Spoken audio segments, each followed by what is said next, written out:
Thomas Paine, Thomas Paine, Thomas Paine, Sam Adams, Sam Adams, Sam Adams, Benjamin Franklin, Benjamin Franklin, Benjamin Franklin. These men spoke up for what they thought was right.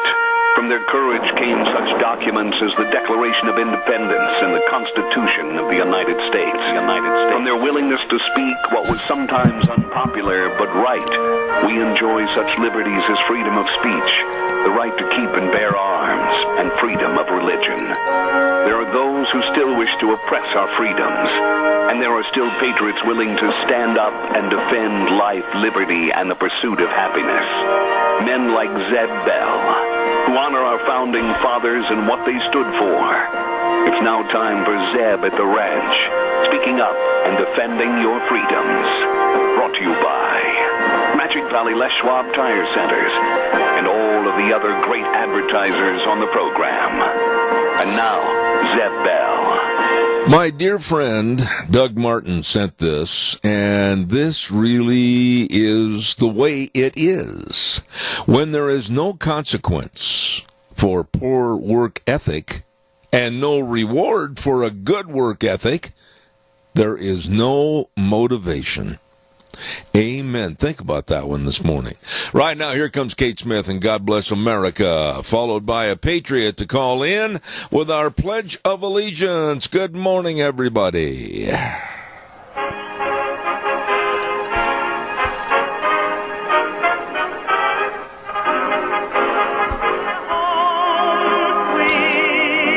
And a good morning to you and yours on a crisp morning out there. Zeb at the Ranch, I'm Zeb Bell, of course, with our major sponsor, your Magic Valley Les Schwab Tire Centers, all 7 locations right now involved in a great big fall tire sale. You stop in and see them today. Along with our advertisers like Burley Physical Therapy and Rehabilitation at 1263 Bennett Avenue, Suite 2 in Burley, helping you get back to being you. And Greystone Crossing Independent Senior Living at 1221 21st Street in Hayburn. Seniors living the good life with friends. Right now, let's go to the phone line and have our Pledge of Allegiance. Good morning. Good morning, sir.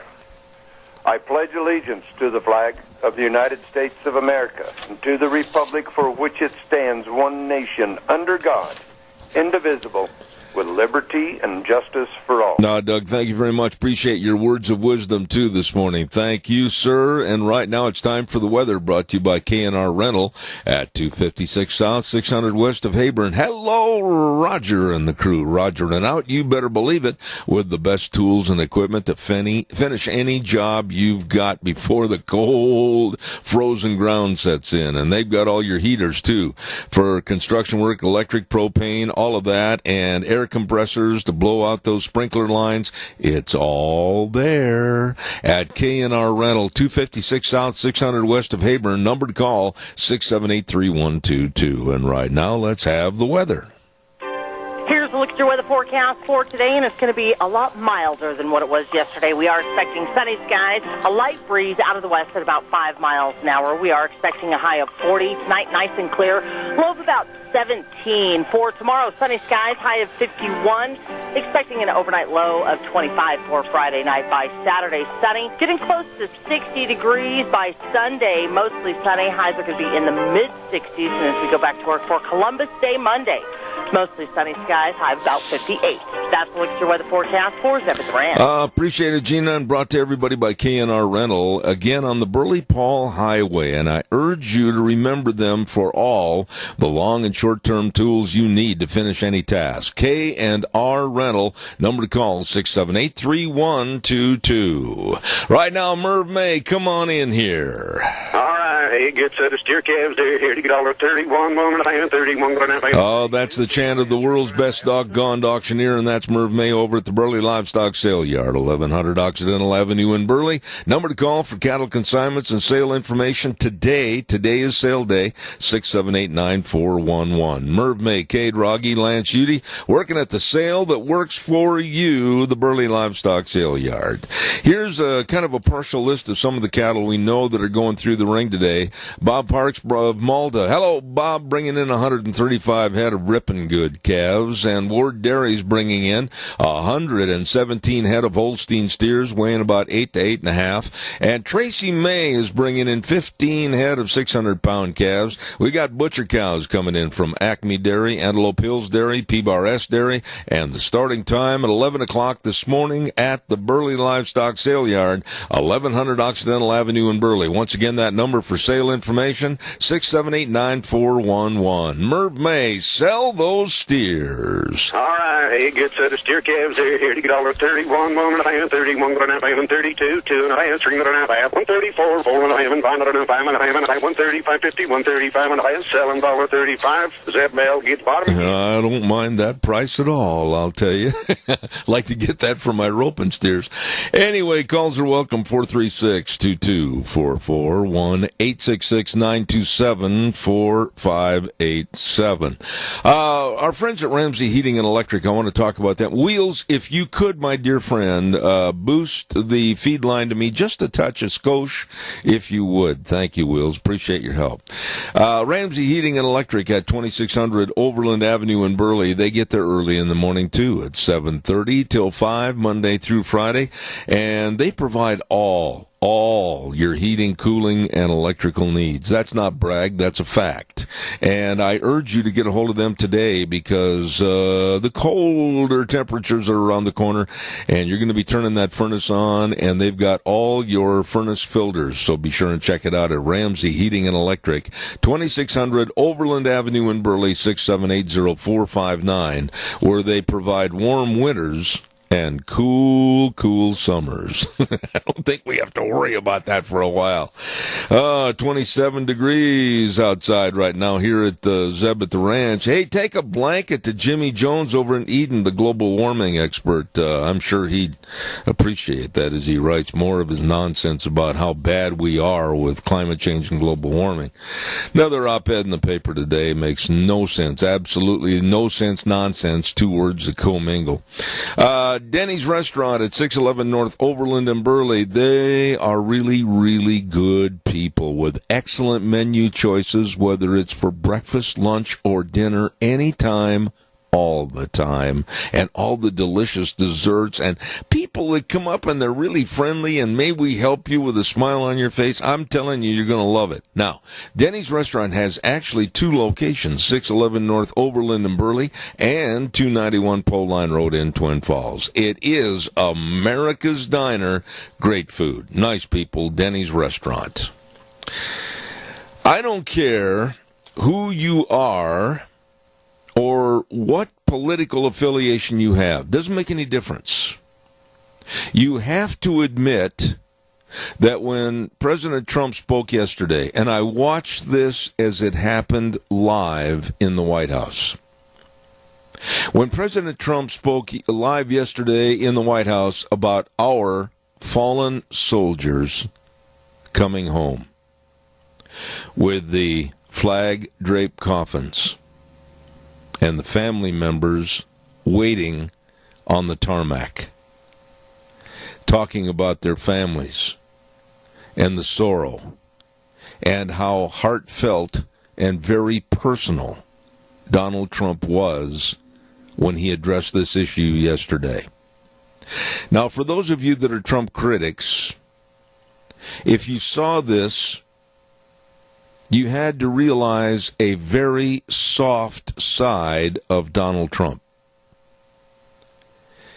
And I was I hate to use the word impressed in this kind of a situation, but I was impressed with his sincerity. And yet, here we are in America, the richest, strongest, greatest country in the world, and if anybody takes dispute to that, I pity you. We are the greatest country in the world, and we have a crybaby, clownish bickering that's destroying the benefits of being an American. Now, there's no sense beating around the bush. The Democrats are absolutely accomplishing their goal. You know what the goal is? Destroying conservative, Christian, value-centered America. and replacing it with trash and a foulness. I will not back up. I will not apologize. And these pathetic Democrats are quoted as saying that Trump is destroying our Constitution. I want somebody to call me right now and explain how is Donald Trump, our president, that gets no respect whatsoever, destroying our Constitution. And then these Democrats that really don't understand, I guess, the real structure of our country as a republic, not just a democracy at all, a republic. Somebody ought to educate them. As a matter of fact, they need a strong education. Caller, you're on the air. Quickly, go ahead, please. Good morning, Zeb. I was just thinking of these 50 soldiers that were over there that were affected by this. Their families, my goodness, what chance would they have against an invasion? Donald Trump did the right thing. You know, Keith, I'm not going to, and I thought about this last night, I am not going to decide on this radio program if Donald Trump did right in pulling out and away from Syria and the Kurds, or if he did wrong. I think that after a lot of deliberation, it is so easy for pundits on the radio, regardless of who they are or where they are, to criticize and point a finger without having to sit in the Oval Office and make decisions that literally are going to put human beings at great risk. The strain and the mental anguish that goes with that must be absolutely enormous, and I absolutely abhor anybody that sits there and said, well, he made that mistake, he made this mistake, we should stay there, we should fight more, we should put more of our servicemen and women over there, they should be subjected to being targets, we need to protect the area. I'm not so damn sure, Keith. Well, I'm not either, but where are these so-called allies that we have? Why don't they come forth? Have you ever read the book? You ever looked up the word in the dictionary, Keith? And the word is coward.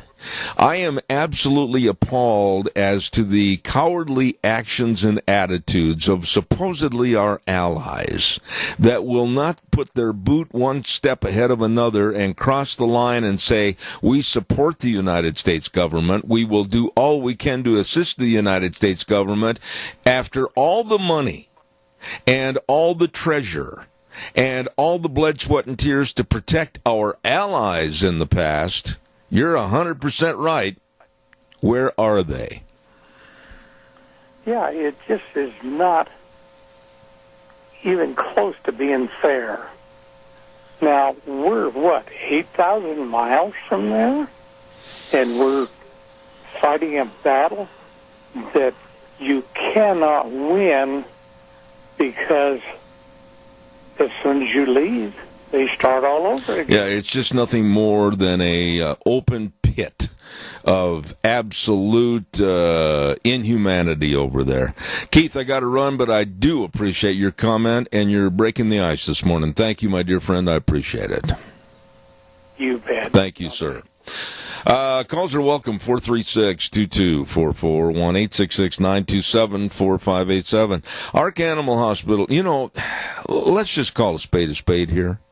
If you've got animals, whether, like I said, little kittens, little puppy dogs, horses, dairy cattle, whatever it is, you've got to keep them healthy. I mean, why have them if you're not going to keep them healthy? That's why I every day get on this program, and I urge you, if there's a problem, to get a hold of Ark Animal Hospital at 750 21st Street near Connection Credit Union in Heyburn. Dr. Bill and the entire staff are devoted and dedicated to keeping your animals healthy. I know that. Call them. Make an appointment if you need to. 678-1177. That number again, 678-1177. Ark Animal Hospital, where they have the warm hearts for the cold noses. Want to also remind you about our friends at Ramsey Heating and Electric and Lennox. I'm telling you, you better get over there or give them a call today, because at Ramsey Heating and Electric, along with Lennox, they are offering the iComfort Wi-Fi thermostat from Lennox, and it features remote control access so you can adjust your home's temperature from anywhere, any place. Oh, yeah, they're offering up to $1,600 in rebates on a new home comfort system. So call Ramsey Heating and Electric today at 678-0459. There you go. Calls are welcome. Give me a jingle, 436-2244, 1-866-927-4587. A couple of weeks ago, someone called me after the program, and they said, we listen to your program every day, and we noticed that you kind of go after CNN, CBS, ABC, NBC, etc., and you never mention Fox News. Well, you know what? The caller that called me, I'm not going to chastise them. I'm going to praise them for their call, and I'll tell you why. Even on Fox News, there are pundits that don't know an elephant from a canary. Honestly, they're not the brightest bulbs in the fixture. And they criticize and demonize a very successful political administration, the Trump administration, and what's happened with the economy, what's happening with other items, and they criticize him and seem to be jumping on the bandwagon of throwing the baby out with the bathwater. And there was something else that just absolutely astounded me last night, and I read about it this morning. Where in the world are they coming up with this figure of 51% of America? Excuse me for that cough. I cannot get rid of it and won't till probably everything freezes. They're coming up with a figure that says 51% of America says President Trump should be impeached. Where is this coming from? And why? You know, let me ask you this. What can you prove today? I mean, what can you prove on this telephone calling me? What could you prove by sending it to the illustrious, never make a mistake, always left-leaning Times News that would prove, give proof to wrongdoing by this administration, whether it's over the Ukraine or any other situation? Prove it. So if you're going to impeach the man, and you're going to extend that out to saying, well, we're going to throw him out of office, somebody has got to tell me right up front in plain English, how and why and for what. Caller, good morning. You're on the air. Good morning, Zeb. The media runs their polls, and when you find out it's the predominance of Democrats that they poll. And so they're meaningless. I mean, they've been doing this. This is just to try to influence public opinion. They've been doing this since Trump, well, even before he was in office, inaugurated. It's all about trying to persuade us deplorables out here that want keep our guns, our religion. They're trying to persuade us that Trump's a no good, and then what's really even worse, Zeb, is that they bring out the Constitution. Well, most of them I don't think have ever read it. They certainly haven't kept their oath. But the mainstream media is just in the tank. I think they run the Democratic Party, actually, from what I can tell, and I think you probably surmise that's the case, too. The New York Times, Washington Post, etc., CNN, I mean, they don't care about facts. Just look at this letter that Trump let it be published to the world, and Adam Schiff just made up his little deal and called it a parody. Come on, I mean, People are seeing through this. Well, whoa, wait a minute. Adrian, hang on. Let me jump in here a little bit. I'm going to ask you a question. Give me a short answer. I'm stacked up with phone calls, and I want to treat everybody fairly. Let me ask you this. If Ukrainian President Zelensky came out late yesterday afternoon, and his people that work with him and for him came out again this morning and reiterated that during the phone call with President Trump, President Zelensky said there was absolutely no pressure, there was no quid pro quo, and by the Democrats saying, oh, yes, there was, even though they've got a transcript, they are basically calling another national world leader of another country a liar. Is that not the truth? Absolutely, Zeb, and this is what's really bad, is we got to realize, I think, for decades, all of our lifetime, the New York Times and other entities have been part of the deep state to destroy this constitutional republic. This has been going on for 100 years, started basically in the early 1900s. And when they got the direct election of senators, income tax, the Federal Reserve System, and then, of course, protect their money with the tax-free foundations. And you go on and on and on. They have controlled the media, and now they control the education system, which is really sad because our kids are being indoctrinated with this socialist garbage and this radical environmentalism that. I agree.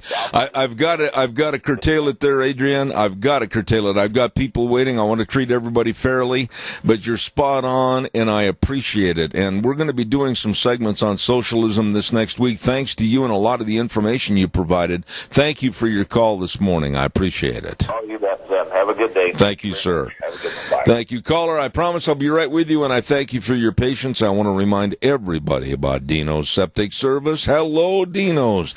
These are really nice people. I went over there at Christmas time, had a chance to shake hands and say hello to them, and they're really good folks that care, and they take care of all your septic tank pumping and your backhoe services, water and sewer lines installed, sewer and sink drain lines clean, liquid waste removal, all of this and more. Dino's Septic Service. Yep. They're good. Fast, fair, friendly service, 436-6526 or 678-1638. And don't forget they'll pull in the yard with a big truck that says smells cargo on the way. Dino's Septic Service. Caller, again, your patience is appreciated. Thank you.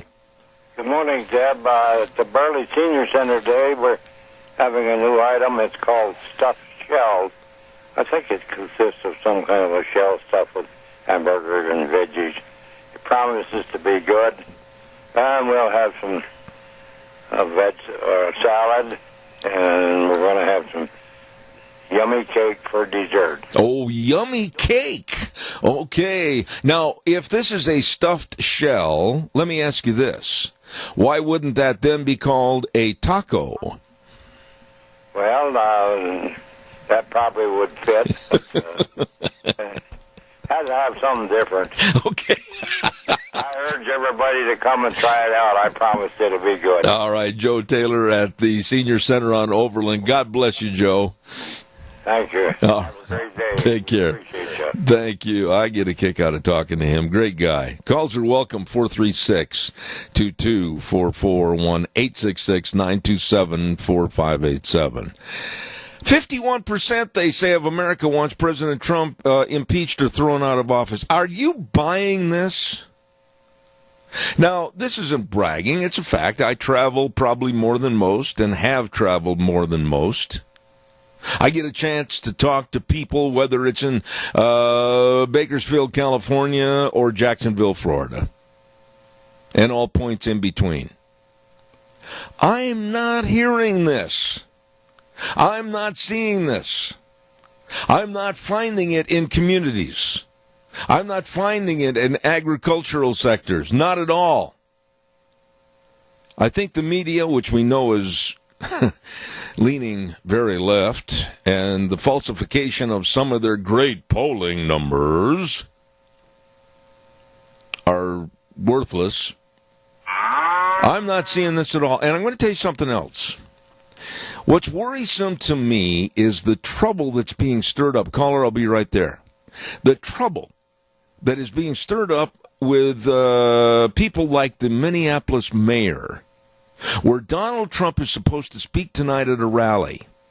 And, of course, you all know the smiling little hate-filled, smiling little hate-filled Muslim Omar that lives in Minneapolis have come out and they've stirred up so much of a pot of trouble against this rally tonight in Minneapolis for Donald Trump that the police and others are very concerned about possible violence. And this dipstick mayor comes out and says, well, all the Trump rallies and the people that go to the rallies are very divisive and harmful. What? Caller, good morning. You're on the air. They're only harmful to the socialist people that want to turn this into a socialist country. You know, Doug, you and I have been friends for a long time, and I value your friendship. And you've got a lot of common sense. You're a businessman, business owner.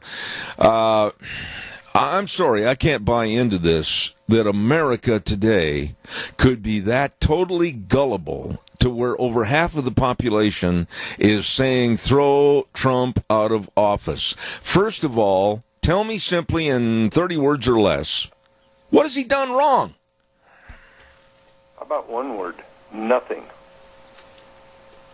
He's done nothing wrong. And where they get their 51% is if you call people in L.A., you call people in New York, people in Chicago, some people in Minneapolis, and that's the only ones you call for a poll, are you going to get a biased poll or are you going to get a fair poll? Well, that's the whole point. But I said it earlier, and I mentioned it the day before yesterday. Doug, you got to admit that we can all sit there and we can bury our heads in the sand and we can say, oh, well, these clowns that are looking for a circus when it comes election day, they're not going to have a bucket of water. I'm not so sure. Doug, I am getting more concerned every day because this is a war. This is a war to take the minds of our young people and absolutely twist them and tell them America is evil and that Donald Trump can never be elected again and that the only people that can save the world are the Democrats and the left. I'm really worried about what's going on. Yeah, and they've been indoctrinating the kids since the early 1900s and the 1950s when they've stopped teaching exactly what happened in history and starting putting their version to it. Yeah, now tell me, have you watched any of the Trump rallies on television? Yeah. Okay, good. All right, now let's talk about it and break it down a little bit.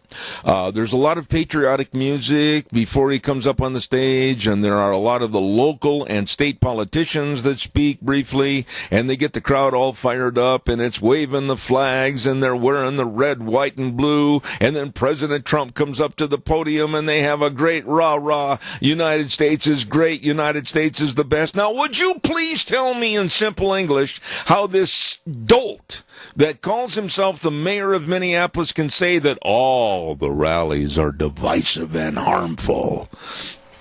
Well, it's only harmful to the Democrat socialists. That's the only one it's harmful to. I mean, it is politics. They are trying to indoctrinate these kids. And just like that message this morning, about the work ethics.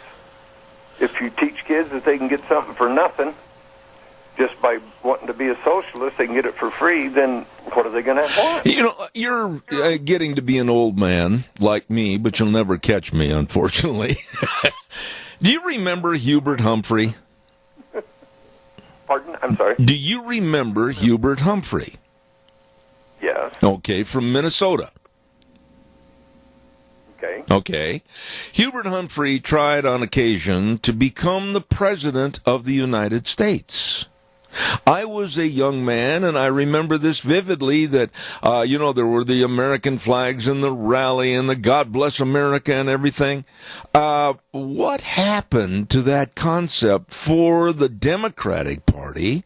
And now you're called divisive and harmful and hateful if the Republicans use it. Politics has changed. Partisan politics has changed. And where the Democrats are on the scale of being proud Americans, please tell me where it is. A -10. They are not Americans. The Democrat Party is not an American party anymore. I remember the JFK part when JFK was in. It was ask what you can do for your country, not what your country can do for you. That's right. And now it's what can the country do for me? What can the country do for me? And I'll vote for you.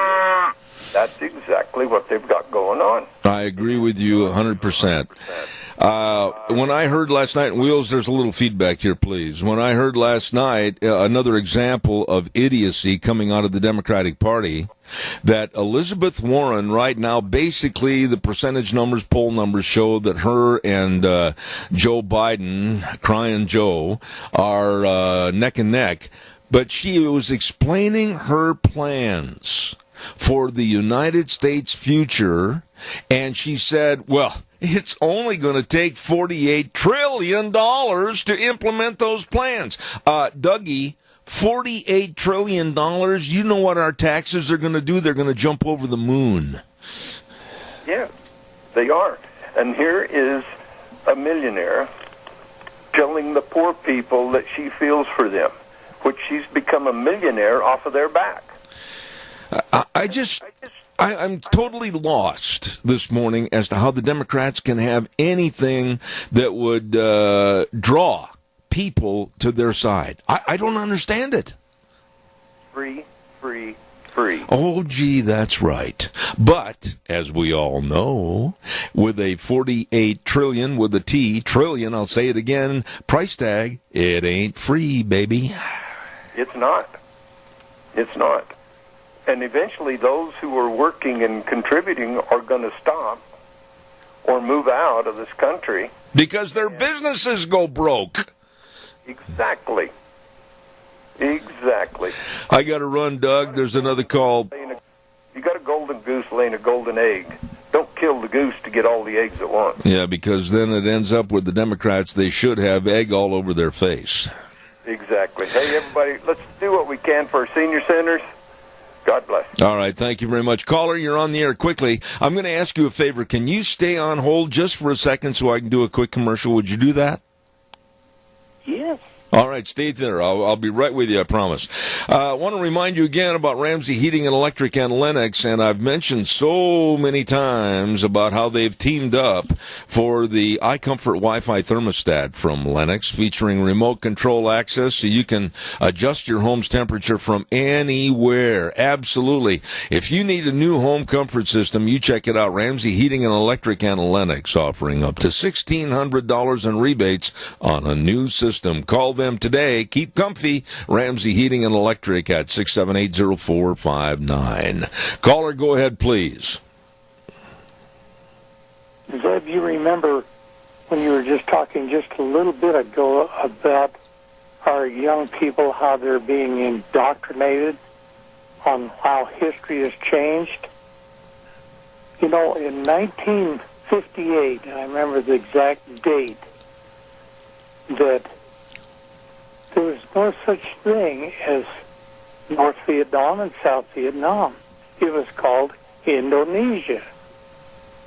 Formosa, who was Formosa forever, all of a sudden became Taiwan. So how can these young people distinguish what this thing is in history? There's an easy answer to that.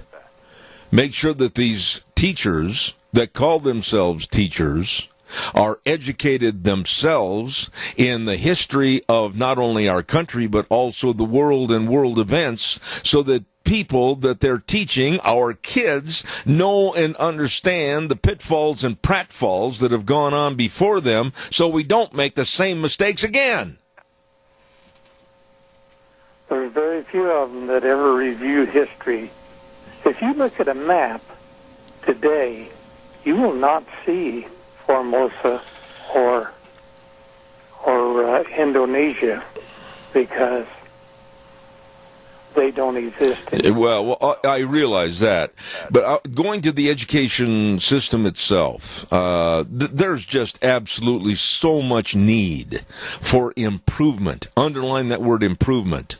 And it goes across the board. I'm not pointing fingers at anyone or any group or any teacher or any school. I'm just saying that absolutely they're learning too much about social media and not enough about what really propelled this country to be the great country that it is, and all the other current events that are affecting the world today and why. Keith, I got to run. Thanks. Appreciate it. I couldn't have said it better myself. Appreciate it, my friend. Thank you. Thank you. Barry Equipment and Rental, Sales, Service, and Parts. And you know about this. I mean, they've got all the equipment. If you need something to lift, dig, push, carry, grade, level, I mean, they got the big boys. They've got all the equipment, the Doosan wheel loaders and excavators, all the Bobcats. I mean, they have it all. 3 locations serving you. Barry Equipment and Rental, 159 West Highway 30 in Burley, 465 Addison Avenue West in Twin, and the Nampa location. Excellent lease programs, super finance programs to buy. You get a hold of them today. Barry Equipment and Rental, Burley, Twin Falls, and Nampa. Good people, too. Calls welcome, 436-2244, 1-866-927-4587.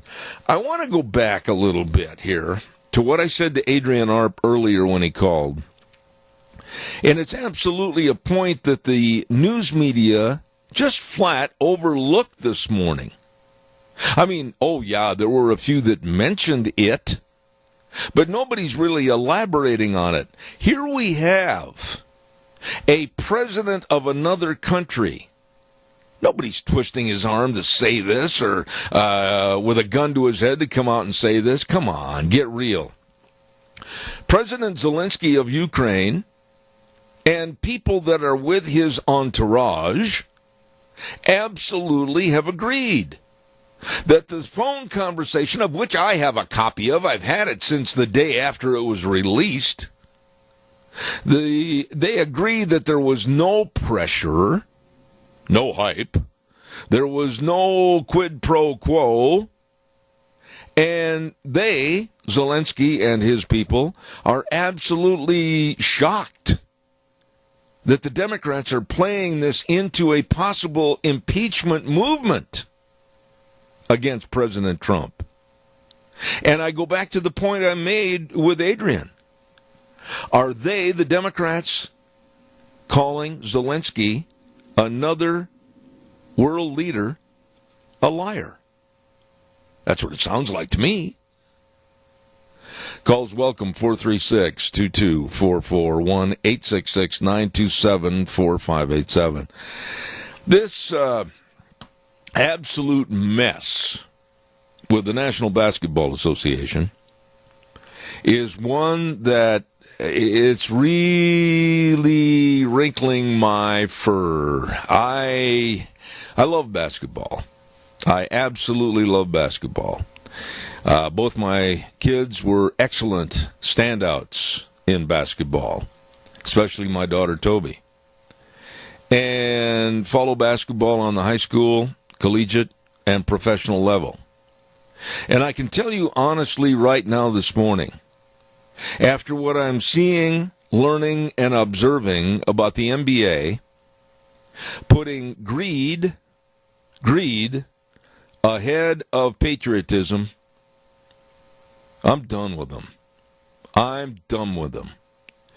You know, for a long time on this program, I made the statement a year ago, I believe it was, at the beginning of the NBA season, that I did not like, I did not appreciate, and I did not respect LeBron James. I said that at that time he was an overpaid prima donna with not very much of an intellect of what's going on around him or the world environment. And for LeBron James to step up with his liberal mindset and say that he absolutely could not stand our president and called our president a bum, solidified the fact that I have no use or nothing good to say about LeBron James. He may be the greatest basketball player on the planet, but really, who's the bum? Who's the real bum for that kind of language? And then look at James Harden from the Houston Rockets, literally apologizing to a communist dictatorship government, very inhumane government, for what happened with the NBA and a statement about Hong Kong. But it doesn't end there. It doesn't end there. The coaches got involved. Steve Kerr with the Warriors, Greg Popovich with the San Antonio Spurs, two extremely liberal clowns. They're excellent coaches, but now, in my opinion, they're clowns. They have never said a good word about our country. They've never showed their patriotism. They've never showed respect to the office of the presidency, whether they like Trump or not. And then they kind of cower in the corner when asked about China and all the money that might now be cut off from China to the NBA because one person stood up for freedom of the people in Hong Kong. So I guess what it boils down to is the NBA and their organized clique of clowns would much rather have the almighty dollar coming to them than they would show patriotism or any respect towards their own country, the United States of America. And here's how bad it got night before last. At two preseason games here in this country, one in Philadelphia, two people sat in the stands and they held up little 8.5 by 11 signs that said, "Free Hong Kong." And the NBA officials threw those two people that were not doing a thing wrong, threw them out of the gym, threw them out of the arena, threw them out of the game. Here in America, the great freedom-loving America, with a First Amendment that evidently the NBA has no respect for, I will never watch another NBA game. I will not go to another NBA game. And I will certainly continue to criticize the NBA for their un-American attitude. Calls welcome, 436-2244, 1-866-927-4587. Mount Harrison Audiology, and I told you this the other day, and I mean it. Write this number down. This is really, really important. I need you to write this number down and make an appointment for your hearing health. Here we go, class. Are you ready? Get a pen and a piece of paper. Don't just write it on the dust on your dash of your pickup. 417-8799. 417-8799. Now remember, it's a 208 prefix. You know that. But call them and make an appointment if you're noticing any lessening of your hearing skills, okay? They can help. They will help.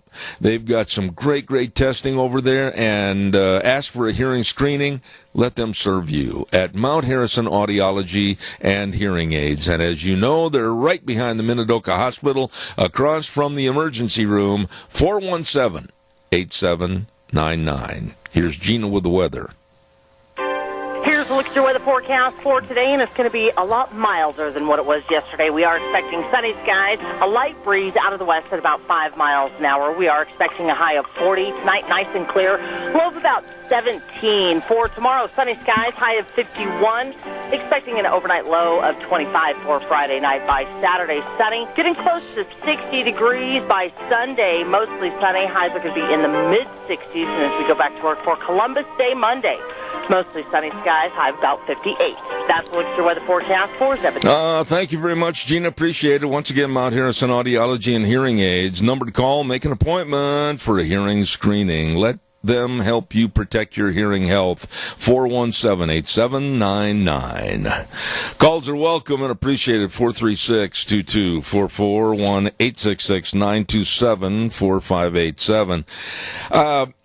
President Trump has, in my opinion, you might not agree with me, but he's entertained audiences with various world leaders in all countries, be it some of our biggest enemies like North Korea or be it China, whomever it might be. And please do not fall into the attitude that China is not our enemy.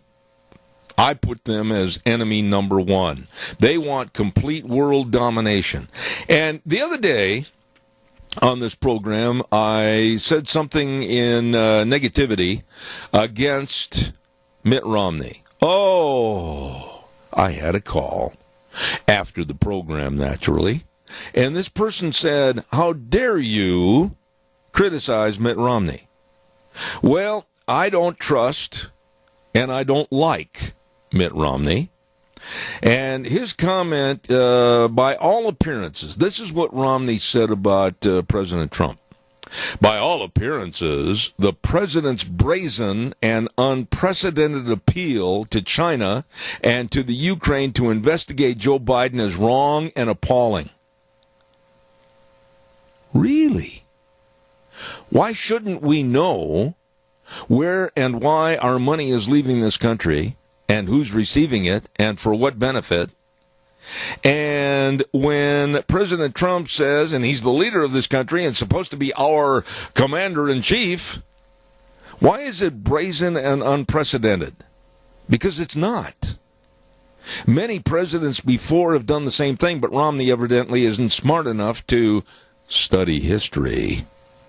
And why is it wrong and appalling to find out if there's been illegality, which there seems like there may be, between the vice president's son and these two countries, the Ukraine and China?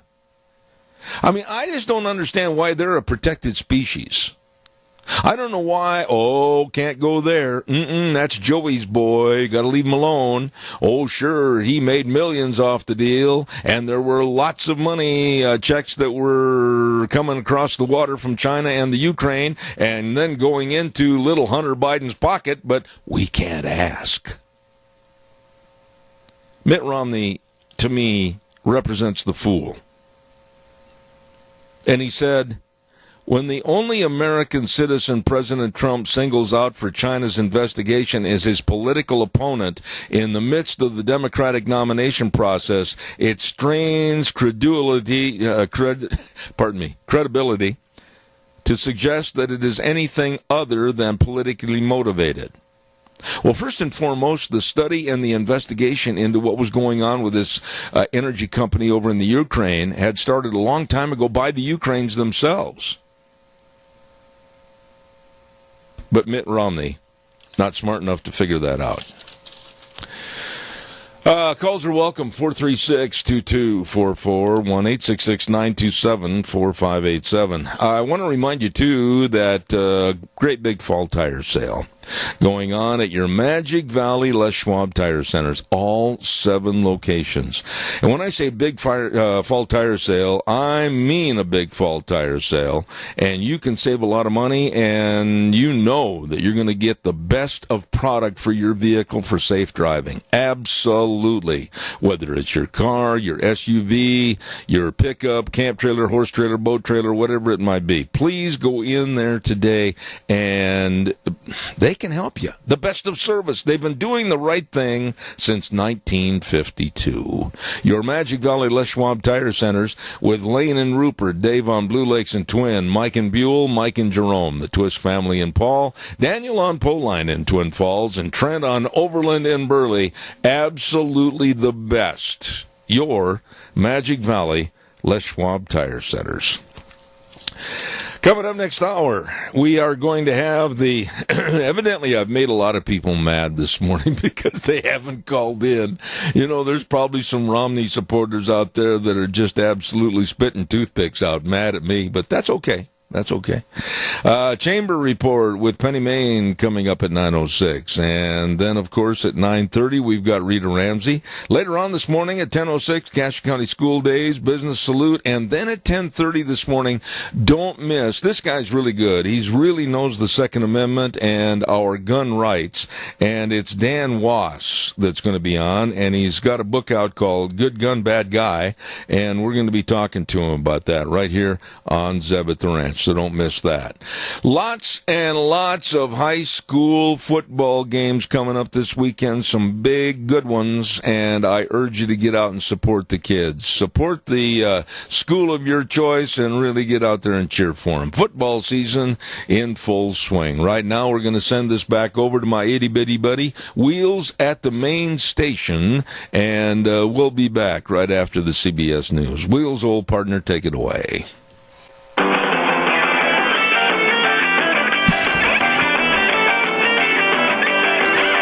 Good morning, good morning. It's cold outside. 27 on my little thermometer here. Who said fat people don't get cold? I'm freezing. Hey, good morning, Zeb at the Ranch. I'm Zeb Bell with our major sponsor, your Magic Valley, Les Schwab Tire Centers.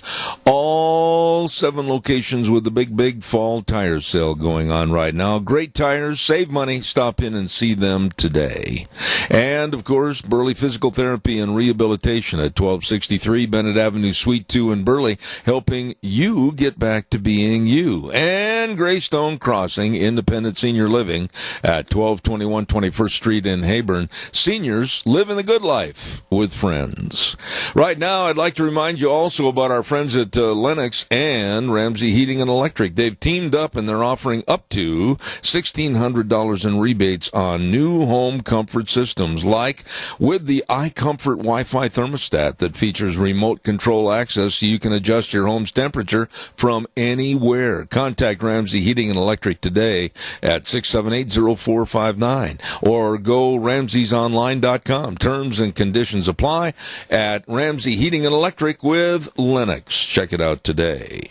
Also, a real big thank you for all, and underline the word all, they do, and that's, of course, Hanson Mortuary at 710 6th Street in Rupert with their manager, Joel Heward, his family, and his staff. Very, very community-oriented. And when there's the passing of a loved one, they serve the families with the best possible support and comfort. And always remember this: upholding the highest ethical standards with unquestioned integrity. I urge you to remember the number 436-5636. That number again, 436-5636. Hanson Mortuary at 710 6th Street in Rupert. And Joel Heward also serving you and your family at Morrison Payne Funeral Home on East Main in Burley. Wonderful people.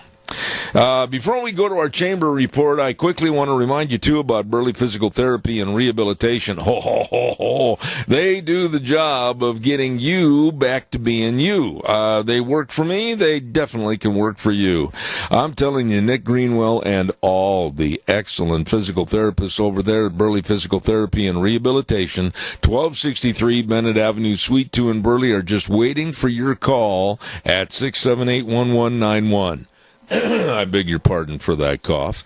And the number again, 678-1191. And believe me, with all the exercise programs and the hydrotherapy pool, the only one of its kind in the area, they are there to get you back, like I said a minute ago, to being you. Contact them today.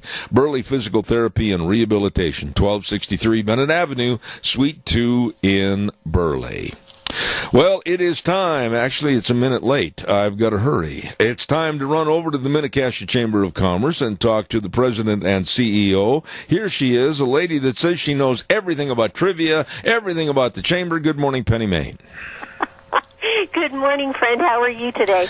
Not too shabby. You've got a litany of things to go over here this morning.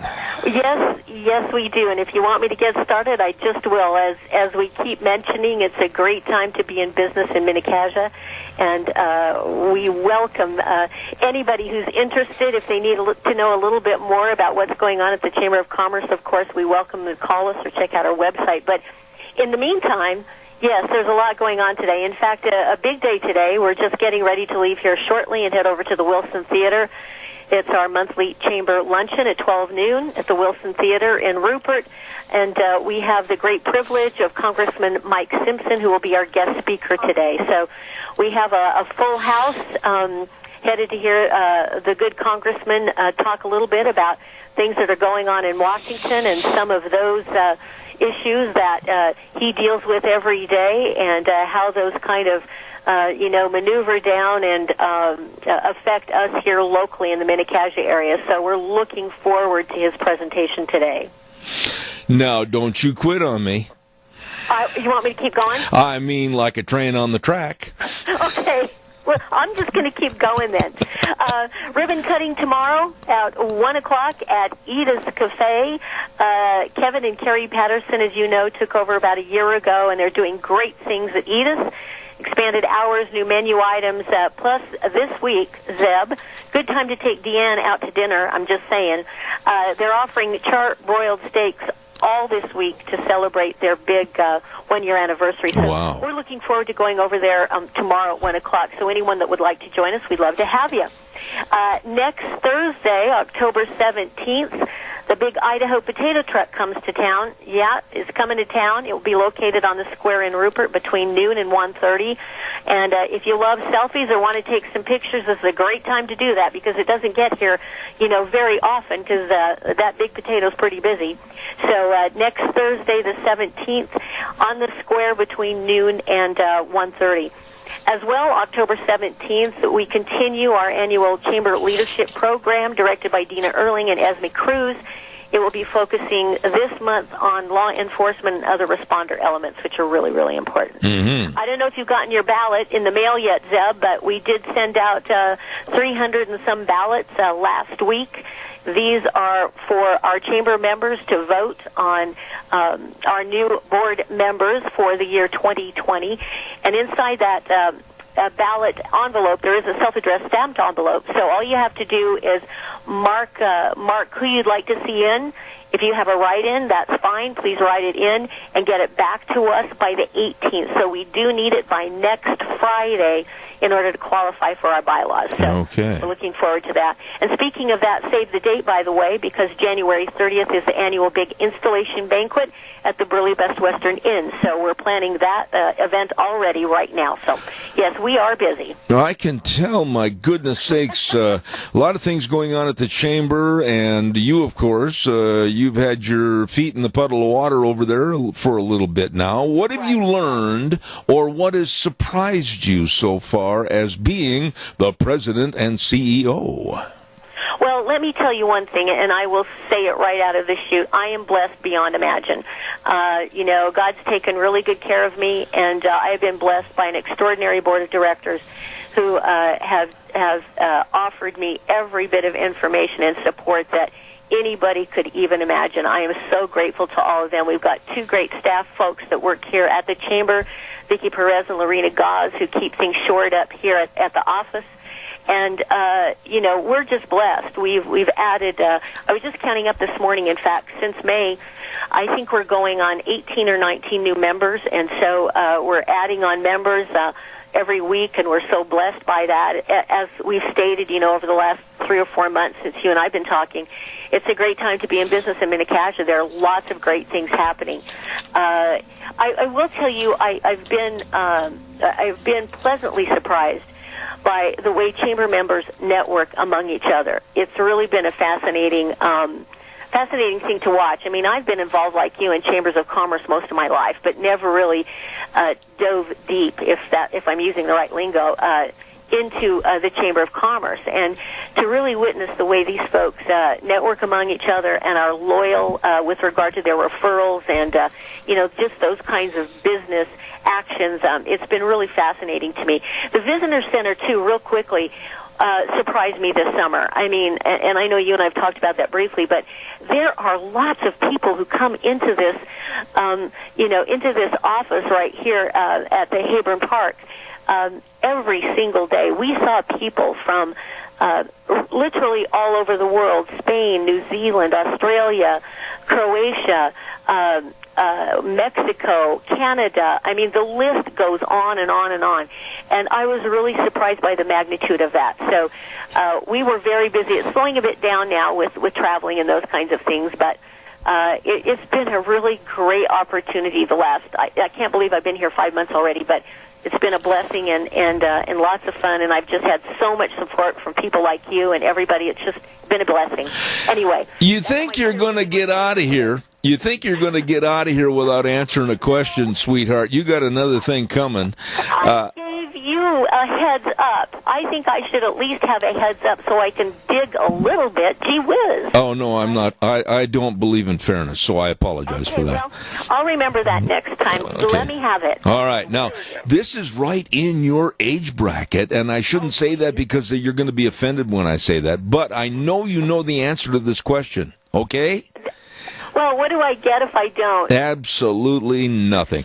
Anyway. What do I get if I do know the answer? Absolutely. Yeah, we're equal opportunity, not pay anybody anything.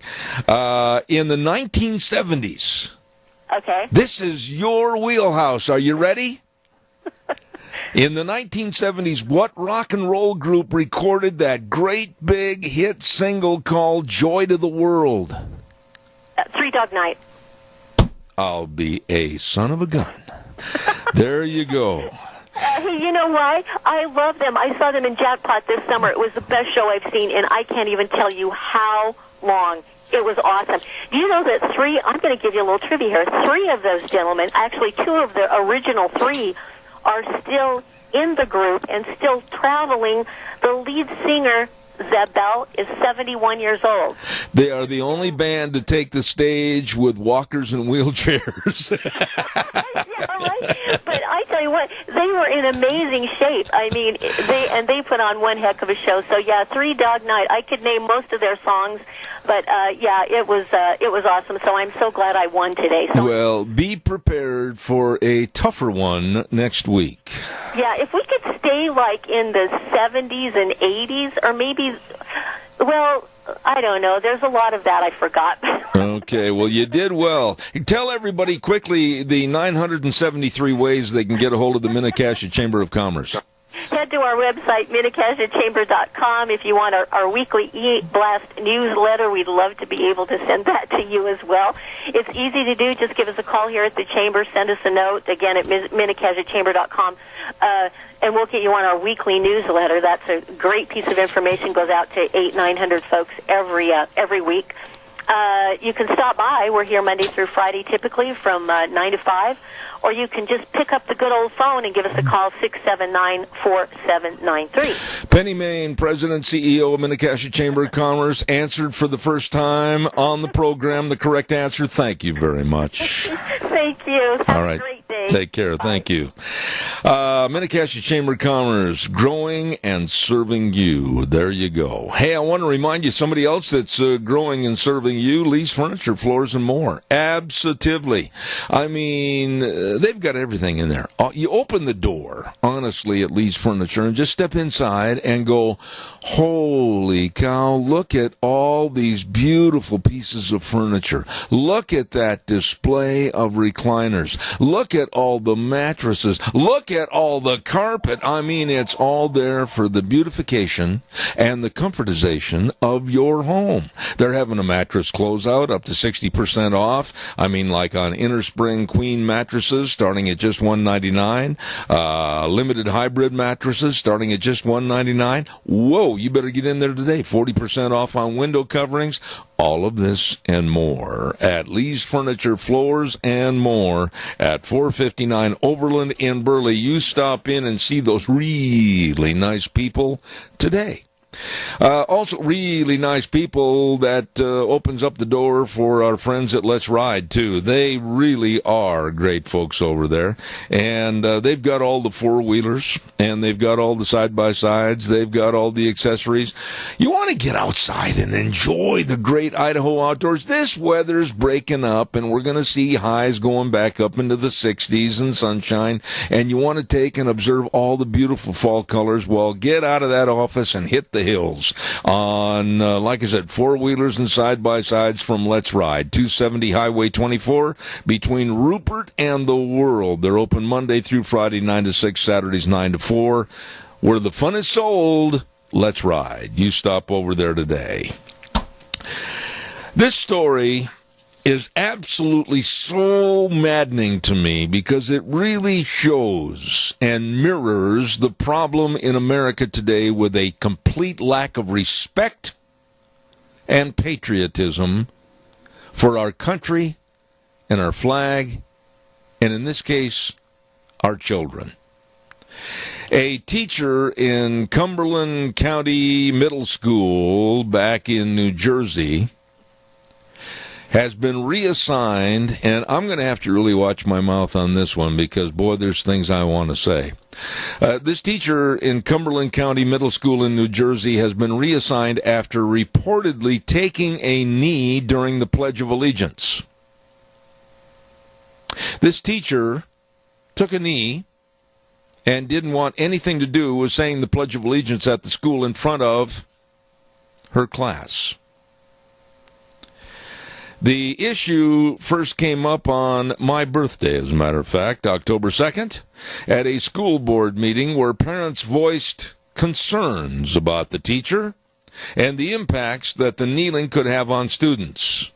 You think? The teacher, who was not identified and should have been, those are my words, has since been assigned, listen to this part, has since been assigned to do other work while the morning announcements and the Pledge of Allegiance are occurring.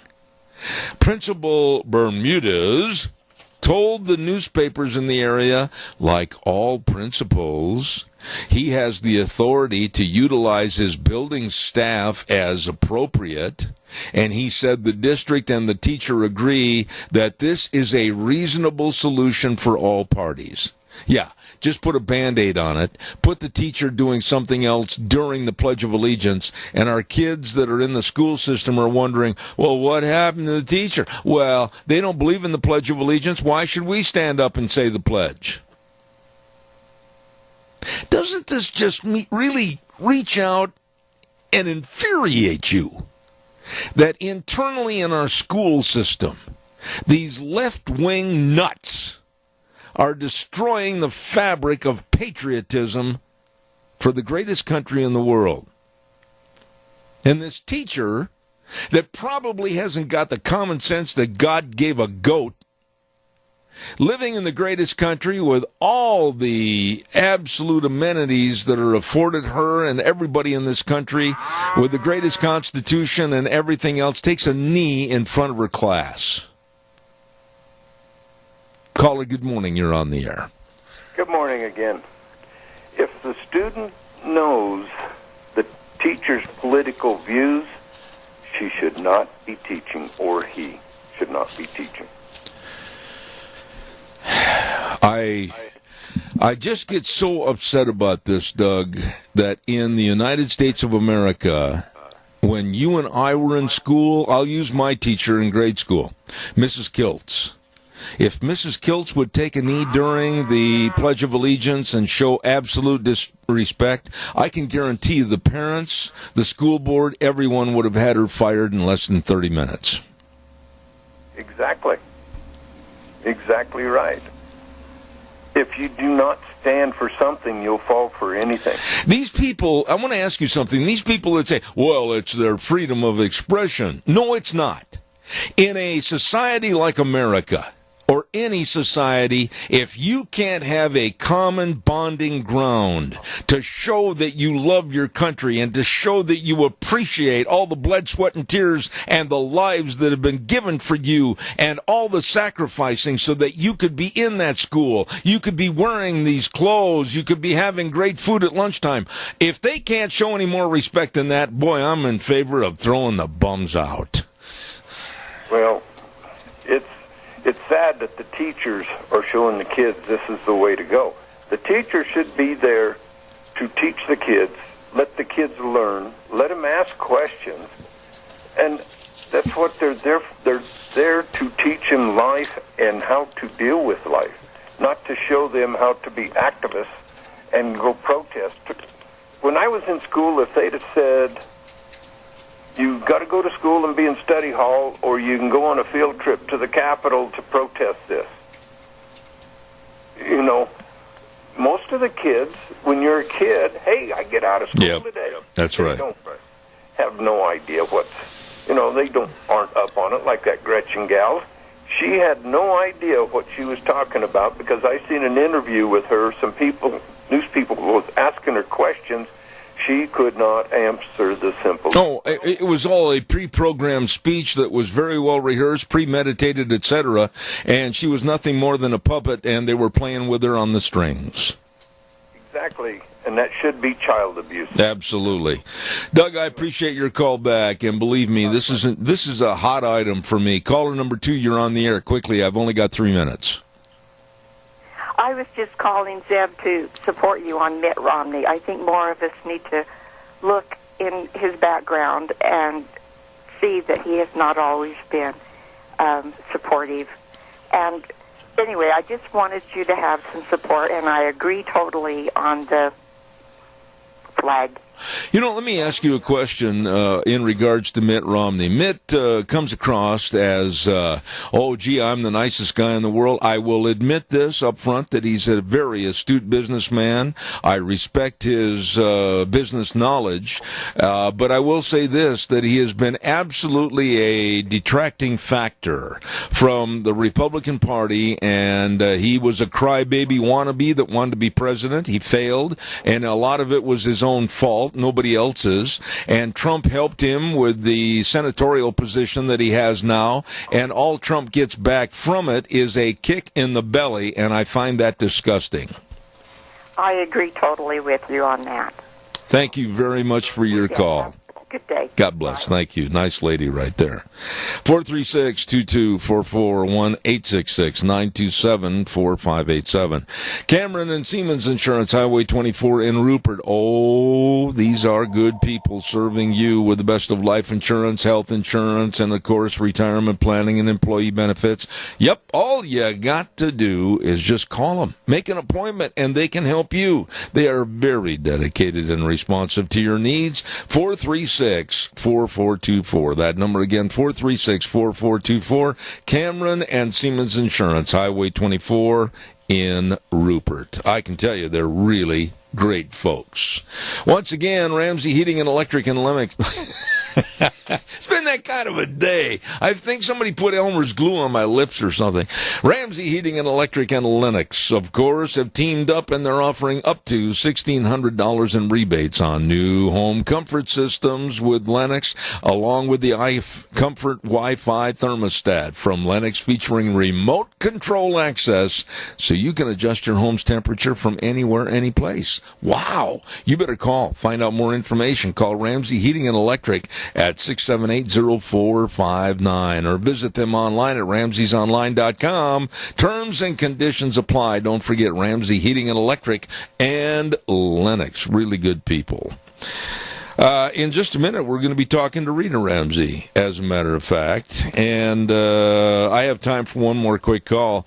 Your thoughts about this teacher. You know, what bothers me is that the teacher who was not identified has been assigned to do other work while the morning announcements and the pledge are occurring. Wow, what a way to whitewash and put out of the public eye the problem. I'd like to know why this teacher did this in a show of no respect in front of her class. I'd like to know why this teacher decided that this greatest country in the world, where she has a teaching contract to mold and shape the form of the minds of many young people, why she chose to denigrate our country and our Pledge of Allegiance. These things should be answered instead of just shuffling off the guilty party and hiding her and letting somebody else step in after the pledge has been given. Caller, good morning. Quickly, you're on the air. Well, you know, what's going to happen, and this is what's happening across America every day. There was a governor of Virginia who said some unbelievable things. His lieutenant governor did some unbelievable things, and the attorney general of that state was accused, if I'm not mistaken, of straight up, whatever you want to call it. It's more than sexual harassment. He was accused of rape. And nobody ever did anything. My point here is that this will pass too. And it's such a, we have a sensory overload in this country. There's so much news and so much going on, so many opinions that we just, the next day comes and you're off, you got to deal with what you got in front of you. It's just like Idaho Power. And I know you've done your best, but see, they're just riding out the storm. Yep. But that's what's going to happen with this person. And then she'll just go back in and teach. And when nobody's listening, nobody's watching, she'll just indoctrinate the children. And it's happening across our nation. And the children, you just wonder just how damaged they are and what it should take to save them, to understand what America is. I really appreciate that. I got to go to the next segment, Randy, but your statement about these kids really are damaged goods right now because they've seen the teacher, they've seen the absolute evil that was there, they've seen the denigration of our pledge and the respect for our flag, and you got to wonder how much damage has been done, not for just now, but into the future for their lives and how they treat the flag in this country. I agree with you. Randy, thank you so much. Appreciate it. Thank you. We're going to segue right now and go to a lady that we can continue on with this conversation, as a matter of fact, and I have the utmost respect for her and her political opinions, or for that matter, on any story that we talk about. Good morning, Rita Ramsey. How are you? Hello. How are you, my dear? I'm real well. Rita, I don't know if you heard this story or not that I was talking about just a minute ago, but a middle school teacher in New Jersey decided that she was going to show her disrespect for our flag and our pledge, and she took a knee in front of the class and would not honor the flag. And the collateral damage that was done to that class, how are we ever going to gauge what these kids learned from this or how much damage it did for their respect for America? Well, first of all, if we're doing it in the grade schools, and this is what is the big problem with many teachers, and I don't know that it's here necessarily in our community, however, I think it probably is somewhat, is that these are audiences that are captive, and these teachers can tell them anything, and they believe it, and they learn it, and they figure that's just like learning about math or history or anything else that they're being taught in school. They absorb it and they remember it, and that starts coming back to them. And on the Pledge of Allegiance, if my child came home and said that had happened, I'd be marching right down to the school, and I would demand that child be moved to a different class, and why. And I would say in my tirade, I do not want my child in an anti-America class. I couldn't agree more. Just that way. Absolutely. I'm on your side 100%. I'd be right there with you, slamming my fist down on the principal or superintendent's desk and saying, you've got a problem here, and the problem's not with your teacher, the problem's with me.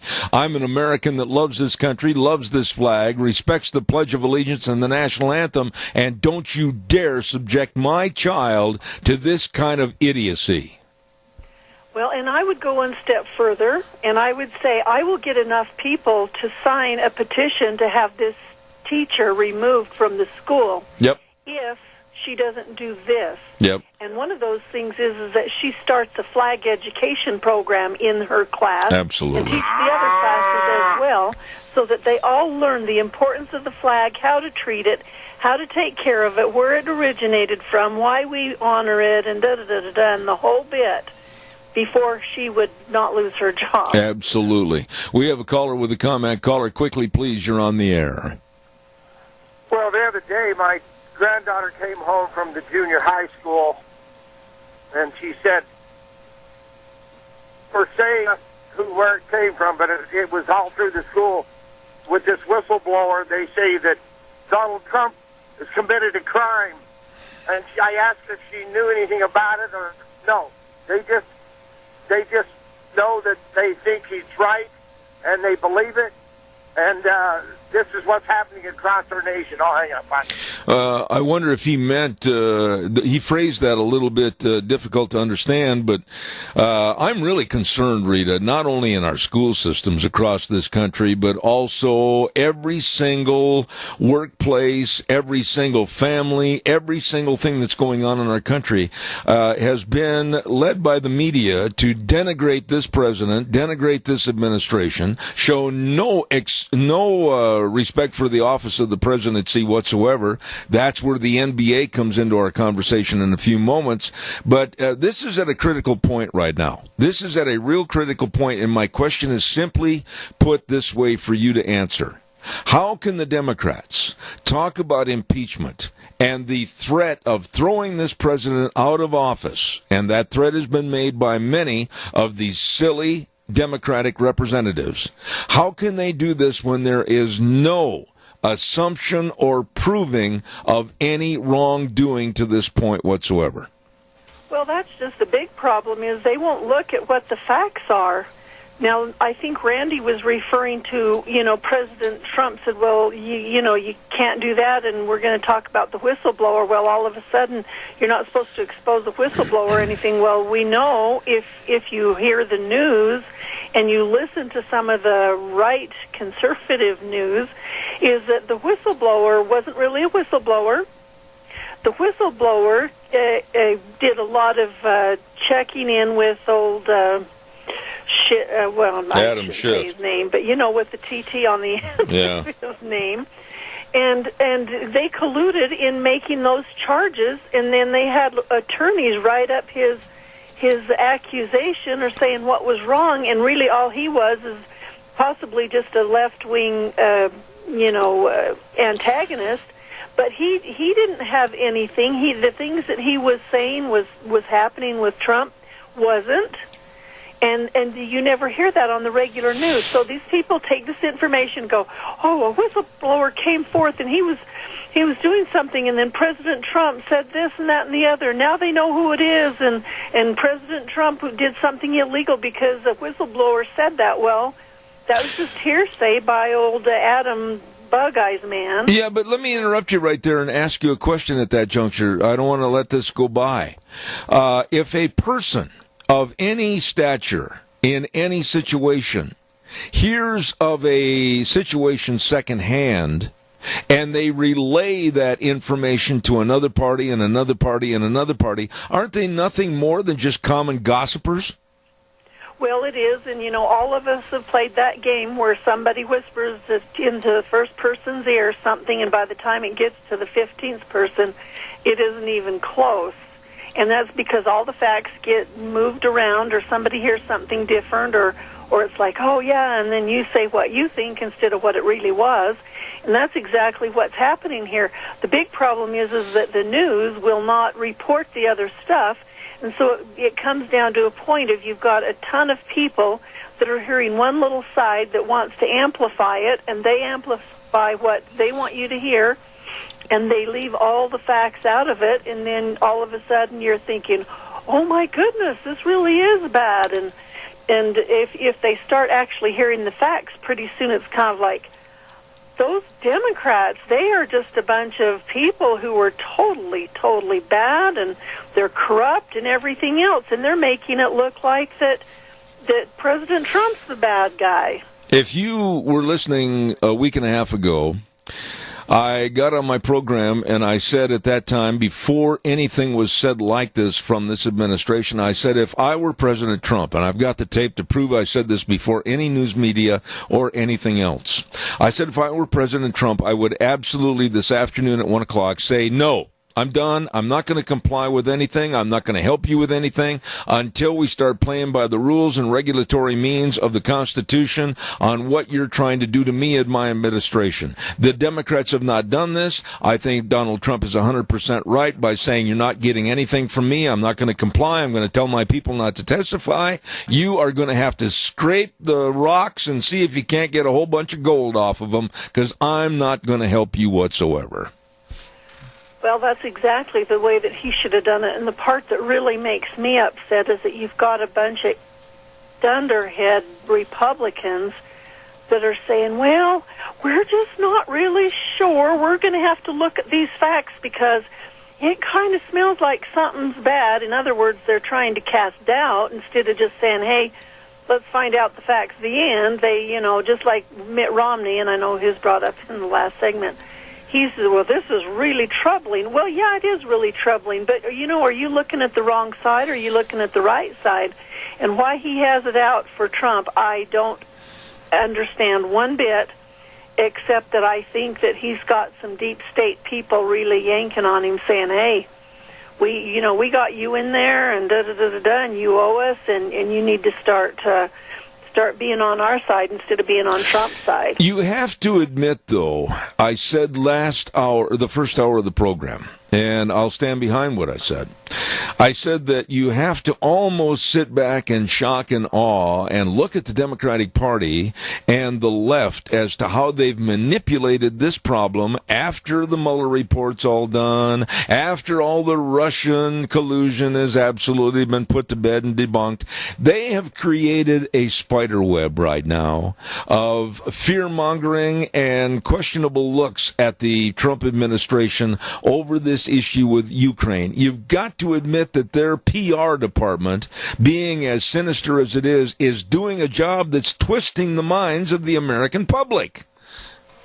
Well, it is, and it's really, really too bad that they don't, start looking at the real facts, because it's just really sad. I see here there's a article this morning that they've actually formally charged an intelligence community official with leaking highly classified information to the media. And so Trump's going after him. The big problem is that a lot of this kind of stuff sits on the back burner and nobody hears it. There was also a article this morning, I think it was Peter Schweitzer did it in the Times, actually, I think it was the New York Times that he wrote an op-ed, but Pelosi's son, John Kerry's son, and Biden's son were all involved in all that baloney over in the Ukraine. Yes. And that's starting to come out, and I think that if people will just start looking instead of just gulping down the very top, 4 words in a sentence instead of reading the whole story, they'll start getting a little bit informed and thinking, there really is something to the Ukraine thing, and it's not Trump. Is the damage, in your opinion, Rita, and you've been connected to politics for a long, long time, but is the damage that's being done in this country, and I think it's severe. I don't think it's anything to scoff at, because every day after my program, I talk to people, whether it's in Washington, D.C., Florida, Texas, California, whatever. And all the people I'm talking to are saying, whoa, Zeb, I'll tell you what, the damage that's being done by the Democrats is creating such a rift and such a divide with no healing in sight. Do you think this really is going to cast a shadow on the Trump administration for re-election and possibly throw one of their dim Democrats in the Oval Office? I think it's going to cast a little bit of a shadow. However, because we're a year out, some of this stuff is going to be old news, and there's going to be a lot of information out there to debunk what they're actually saying.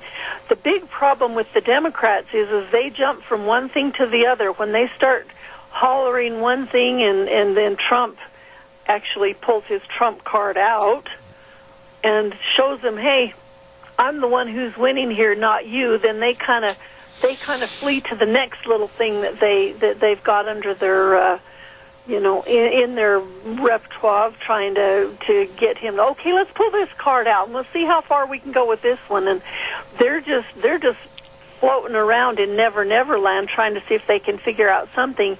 And every time they do this kind of stuff, more and more people are going, these Democrats, there's nothing to what they're saying. They don't know what they're doing, and then when some of them are, looked at and wondered if they're busy in it, then they start going, oh my gosh, how come, and this and that and the other, and it's just quite interesting how they will band together to cover each other.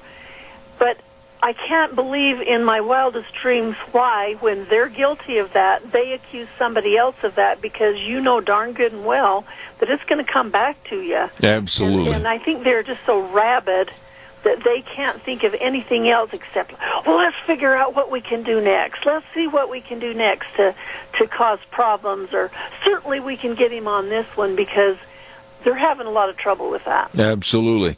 We're going to take a little break for the weather forecast quickly for about 60 seconds and then come back and talk to Rita about a wonderful lady that absolutely is loved by all, and that's Elizabeth Warren and Hillary Clinton. So stand by. I'll be right back. Our weather brought to you by Phillips Oaks Goodwin Crane and Company, and they've been providing accounting services to the Mini-Cassia area for way over 50 years. And I'm telling you, folks, these are the professionals. These are the people that can help you, your family, and your business with the best of tax return preparation, tax planning, business consulting, along with retirement planning, payroll services, all of this and so much more. I urge you to get a hold of them, make an appointment. They've got offices in Burley and Rupert, Phillips Oaks Goodwin Crane and Company. And right now, here's Gina with the weather.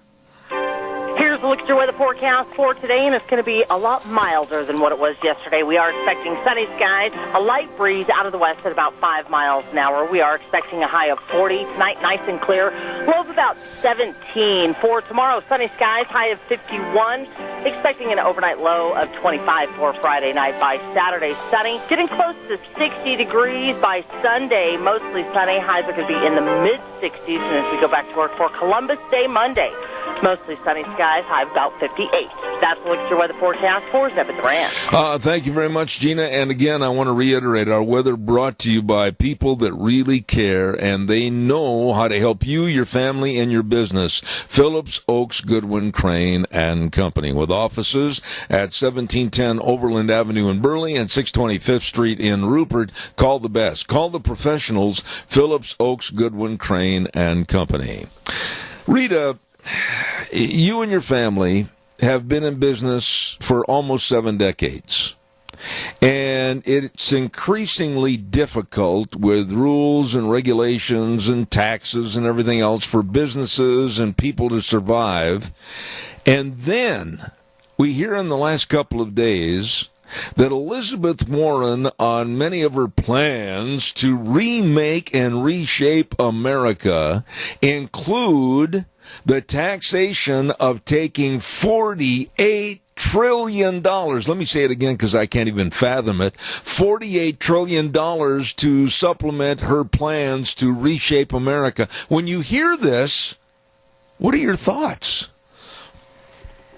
First of all, I guess I must just have too small of a brain to comprehend trillion, because I have seen on paper how many zeros there are behind a trillion, and I think that they have no clue, first of all, what it would take to do it, and second of all, where do they think the money would come from?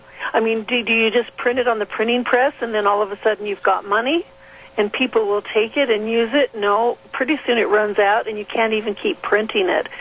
We have so much money that is owed, and it's in the trillions, somewhere in the 200 and some trillion of unfunded assets or unfunded liabilities that the government has got to pay that nobody ever talks about, and those are the benefits for Social Security, Medicare, and those types of things, and pension funds.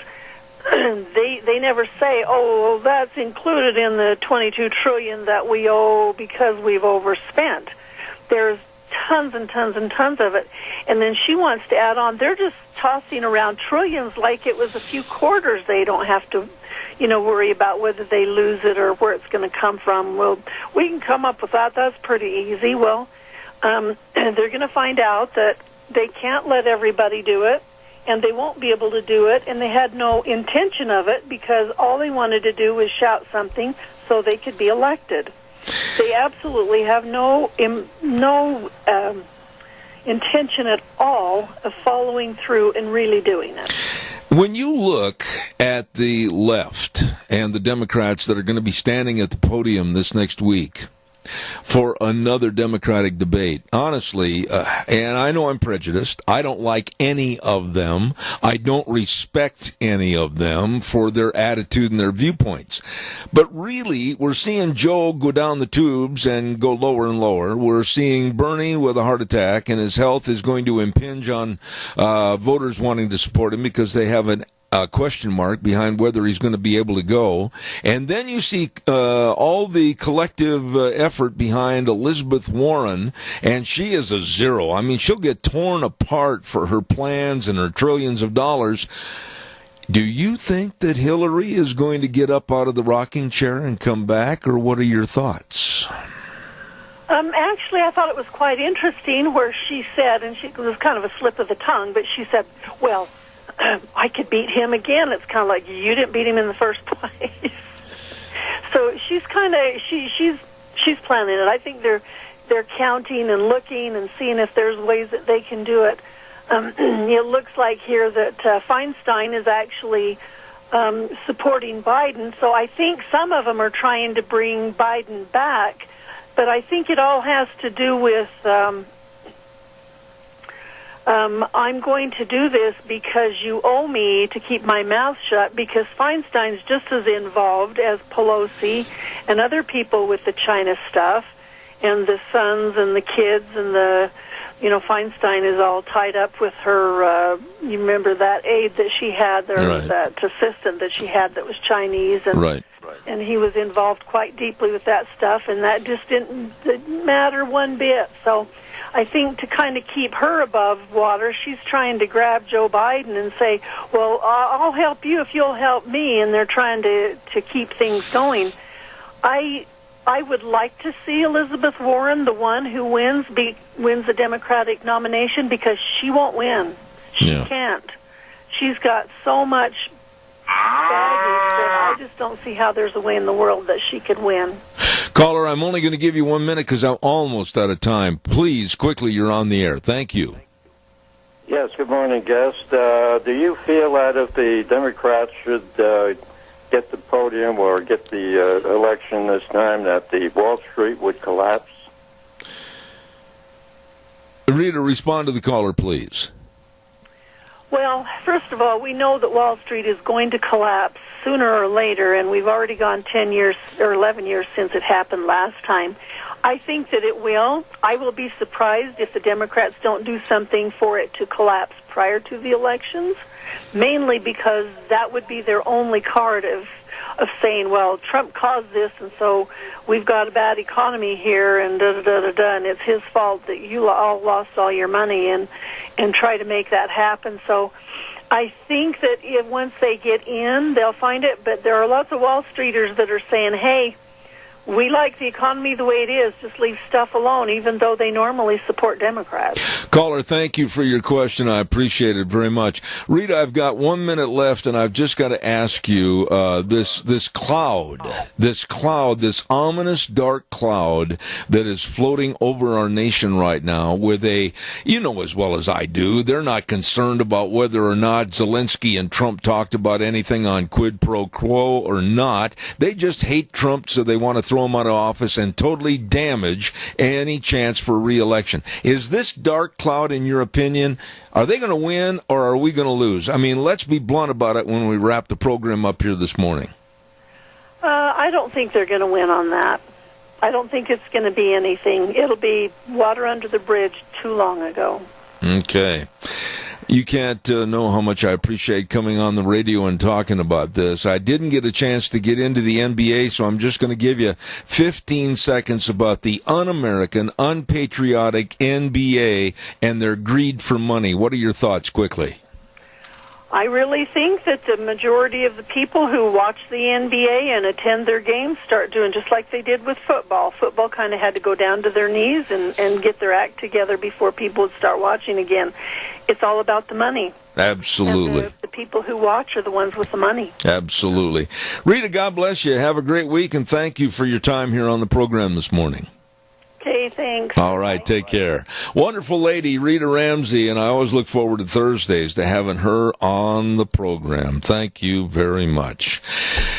Being Thursday, and fairly close to the weekend right now, and maybe you're shopping and maybe you're running around doing all kinds of things, and probably this time of the morning you're hungry and starving to death. I know some great places to go eat. How about this? Let's stop at the AC Drive-In at 601 East Main in Burley. Oh, they've got the pumpkin shakes. They've got all the different shakes. They've got burgers. They've got fish burgers. They've got French fries. They got special sauce, tater tots, everything. Famous Farmer Brown burgers. Oh, it's all delicious at the AC Drive-In, 601 East Main in Burley. Well, how about Taco Bandito?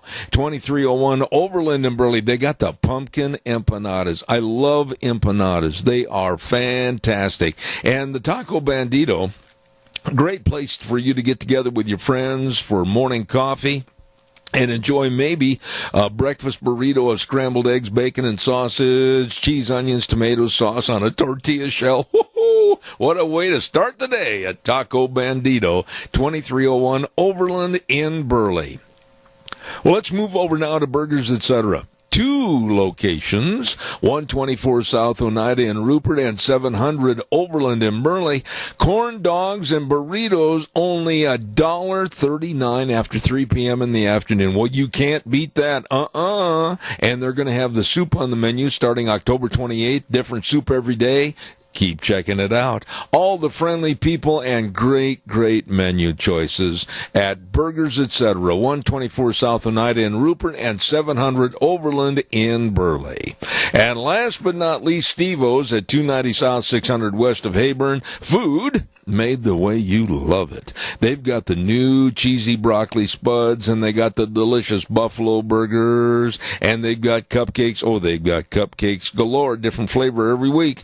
And it's just a great place to meet your friends and enjoy a really, really good meal. Steve-O's at 290 South, 600 west of Heyburn. And those are just a few great places to go when you're hungry and starving to death.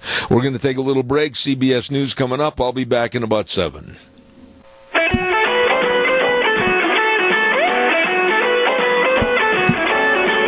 Oh, we're rolling into hour number 3 on this Thursday, October 9th already. My goodness sakes, Zeb at the Ranch. And, of course, we really appreciate our major sponsor, your Magic Valley Les Schwab Tire Centers, all 7 locations serving you with a great big fall tire sale going on right now. And, of course, other great advertisers on the show, Burley Physical Therapy and Rehabilitation at 1263 Bennett Avenue, Suite 2 in Burley, helping you get back to being you. And Greystone Crossing Independent Senior Living at 1221 21st Street in Heyburn. Seniors living the good life with friends. We're going to be talking to them a little bit later on in this half hour. Right now, let me see. We want to remind you, too, about our friends at Ramsey Heating and Electric and Lennox. And, of course, Lennox offering the iComfort Wi-Fi thermostat from Lennox, featuring remote control access, so you can adjust your home's temperature from anywhere, any place. Whoa! And, of course, if you're looking for a new home comfort system, check it out today with Ramsey Heating and Electric and Lennox, offering up to $1,600 in rebates on a new system. Rebates is the word that boys have. Make yourself comfy. Call Ramsey Heating and Electric today at 678-0459 or visit them ramseysonline.com. There you go. I'm going to check with Wheels and see if Debbie Critchfield is on the line. Wheels, old Podna, is she there? Yes, sir, she is. You can always depend on Debbie, let me tell you that. Ladies and gentlemen, Cassia County School Days, and we're very, very honored. And I haven't had a chance to talk to her for a long time. Let me reintroduce myself. Hi, I'm Zeb Bell. What's your name, lady? Yeah, we need to catch up. I know, my goodness sakes, I hope all is well in Debbie Critchfield land. It is for today. Oh, okay. All right, what are we going to be talking about this morning?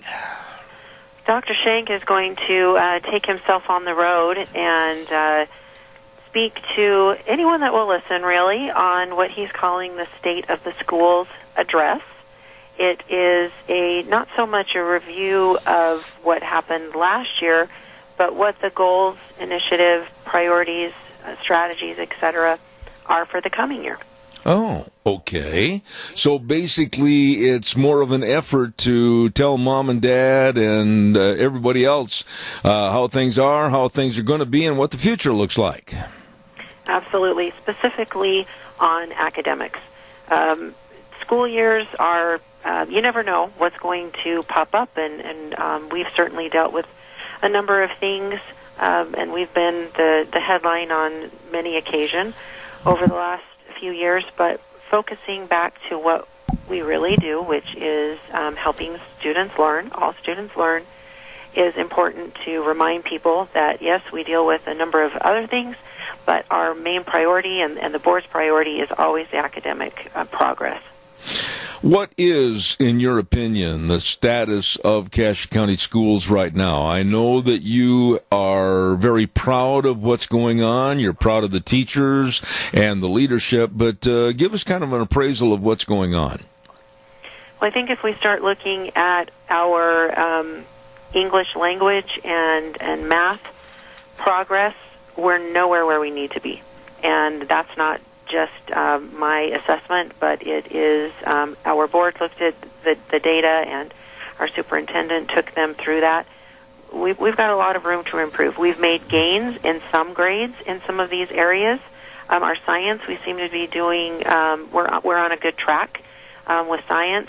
Math has been anywhere from flat to backwards. Lost, and I would say the same thing with a couple of grade exceptions, being 4th and 5th grade for English.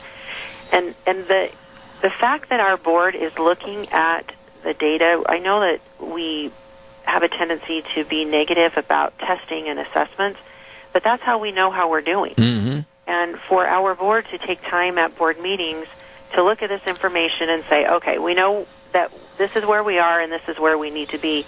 In fact, the board set a goal of having a 10% growth over this next year across the board for all grades in English, math, and science.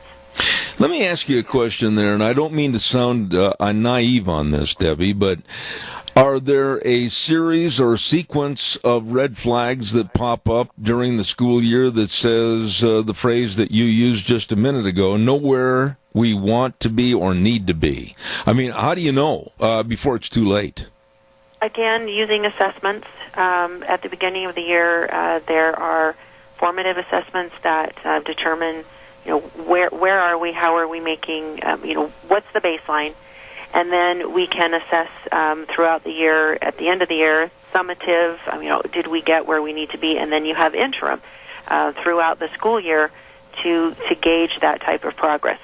Recognizing that not all students are going to be at the same place at the same time, but all students can show growth. If effective teaching is taking place and you have the right culture and an effective leader in a building, every student should be showing growth. Now, when you say that, it almost sounds like, and I'm not trying to put words in your mouth, that it's not just the students that are scrutinized for what they know or don't know or haven't learned or haven't achieved, but also a lot of the onus looks like it's going to fall back on the teacher themselves. Absolutely, and the administration. Administrators, they are the instructional leaders in the building, and they have an obligation and a responsibility to help mentor, tutor, encourage, and support what happens in the classroom. The teacher is the trained professional, and what type of collaboration and professional development needs to be happening and sustained, so that they have the right tools and techniques to make sure that they can help a child learn. This across the board, if we're going to show success, we can put a lot of money, and we need financial investments in a variety of things to be successful. But we also need professional level supports for everyone in the building, from aides to librarians and so forth, in order for students to be as successful as they can be. Debbie, I don't want to create a negative picture, but what does a school district do? I mean, you're kind of like beating your head up against the wall if all of a sudden you see, let's say, a math class or an English class or a history class to where, quite frankly, the teachers aren't cutting the cake and they're not doing all they can do to really stimulate the students. Here you are in the middle of your school year. How do you replace the horse that's causing the trouble? Well, our administrators are constantly monitoring and evaluating teachers throughout the year. That's an Idaho statute, and teachers are paid according to part of their pay that they receive, or the appropriation that we receive from the state, is based on evaluations that administrators do. So that is something that must be done. So they're monitoring that. We hear a lot that school districts, well, you don't move the poor teachers out. They do it quietly. They do it in ways, principals want effective teachers in their classrooms as well. And the thing that I appreciate about this question, and I know I've said this before, parents need to go in, and I have done this myself when I have felt that either my child wasn't being challenged or that they were struggling. What are you doing in here? Ask the question. Go and ask the principal. What's happening here? Here's my child's score. This is where they need to be, or maybe they've gone backwards, or maybe they need to be challenged more. What are you doing in this classroom to make sure that this is happening? I believe that the ultimate accountability, we talk about federal accountability and state accountability, the ultimate and fundamental accountability that schools have is to the parent and to the community that they serve. Right there, you and I have talked about this both on this program and then privately. How, and I'm not trying to put you on the hot seat here, but how do you stimulate, how do you get parents to get up off the chair, look at themselves at the breakfast table and say, we have got to get more involved in our child's education? How do you do it? I don't know. I really don't. I know a lot of times we've got parent-teacher conferences coming up, and I want to do a segment on that to encourage parents. That is a great example of getting involved. Typically, parents won't go in if they feel like their child, well, my child's got an A or B in that class, and so I probably don't need to go talk to the teacher. Yes, you do. Go ask how your child can be stimulated and challenged to do better. If they have a 96%, maybe they can have 100. Go and ask that teacher, what are you doing in this circumstance, and not wait for it to be a problem situation, or I only go in if, I have an issue. Being engaged from the beginning and really demonstrating to the school and to your child that you care about their success. And I know people do, and I also know people are busy, and I've heard, that it's the teacher's job to get my child to learn. I agree with all of those things. But checking in and being a partner in this process really is so important. We've talked about this problem, and you've told me how depressing it is at parent-teacher meetings when the teachers and the staff and the superintendent and everybody gets together for that evening to welcome the parents in there and talk to them about their students, and they sit there and just hear crickets because nobody shows the effort to show up. Yes, particularly junior high school, that it drops off like a cliff. As far as the participation, and those are very critical years. And for those that go, make it a conversation. Don't let the teacher simply state things and have it be a presentation of the teacher as they go through things. Talk to your child before you go in and ask them about the class so that you're prepared and you feel like you can have this conversation with the teacher rather than a parent just sitting there being told. Let me ask you this question, and maybe this is kind of a hard question to gauge. I mean, we're at the middle portion of October. Caller, hold on just a minute. But I'm sure that there are stats and there is knowledge out there, but how do you think Cassia County schools are stacking up with other districts at this particular time of the year? Well, this time of year, I can't say too much because we're just getting into it, but I could go off of last year that we are well behind the state averages for proficiency with English and math. We're we're around the same as our regional peers, but we're still below where we need to be. Okay. And it just is. We have a caller with a... See where we are. Let's take care of it. Absolutely. We have a caller with a quick question. Caller, you're on the air. Go ahead, please. Well, I think the reason that it drops off is because you go from one teacher to have 7 to 9 teachers, depending on what grade you're in. And so, who's got all day and all night to stand in line and try and figure out, what to get all 9 of them. And then the other thing is this Common Core thing. I mean, it doesn't teach them how to solve problems, not the correct way anyway. Thanks. Debbie, respond to the caller, please. To the first point of trying to get to a lot of teachers and time-consuming, he is absolutely right. And I know that our high schools and junior highs have tried to come up with ways to streamline that. They're not there yet, but yeah, it is true. It is a huge time commitment, and so I think having those periodic check-ins, and so we've got that set-aside time to meet with teachers, and if that works into your life, you should do that. But if you could only hit 1 or 2 teachers, go to those, and then maybe email the others, figure out other ways to make contact. And as far as the Idaho Core standards are concerned, our teachers are supportive of the standards. I know that there can be some confusion between what the standards are and then what the curriculum is.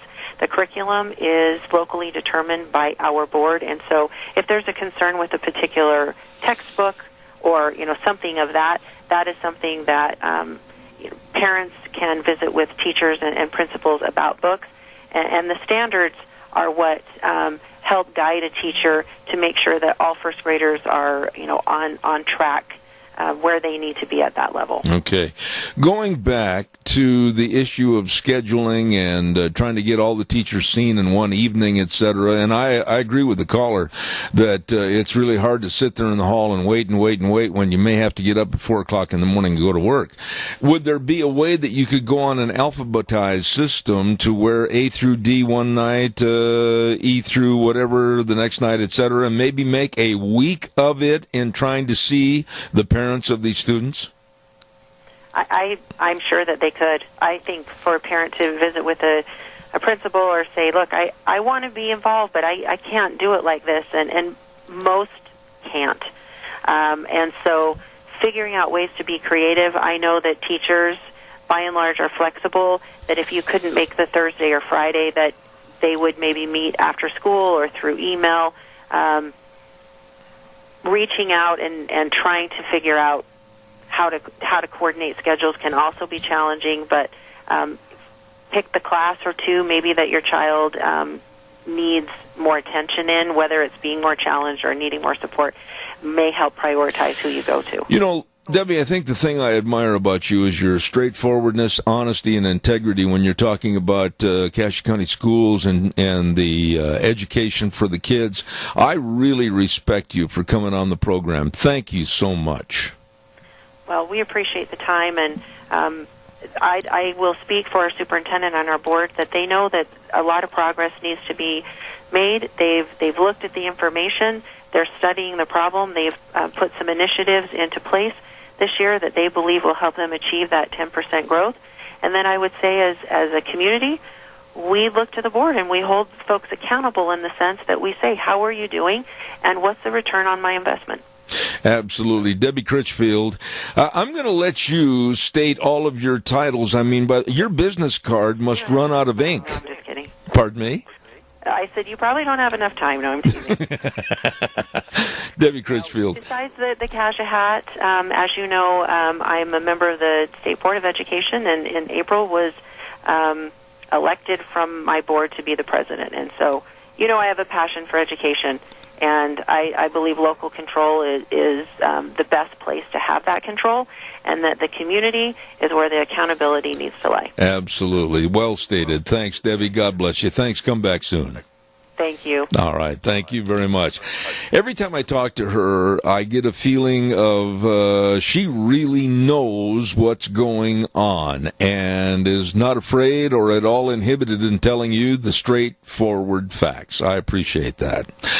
Holy smokes, Wheels, I've got to get to the other telephone line. Do we have the lovely Kelly Wiggins on the line and waiting for us, Wheels?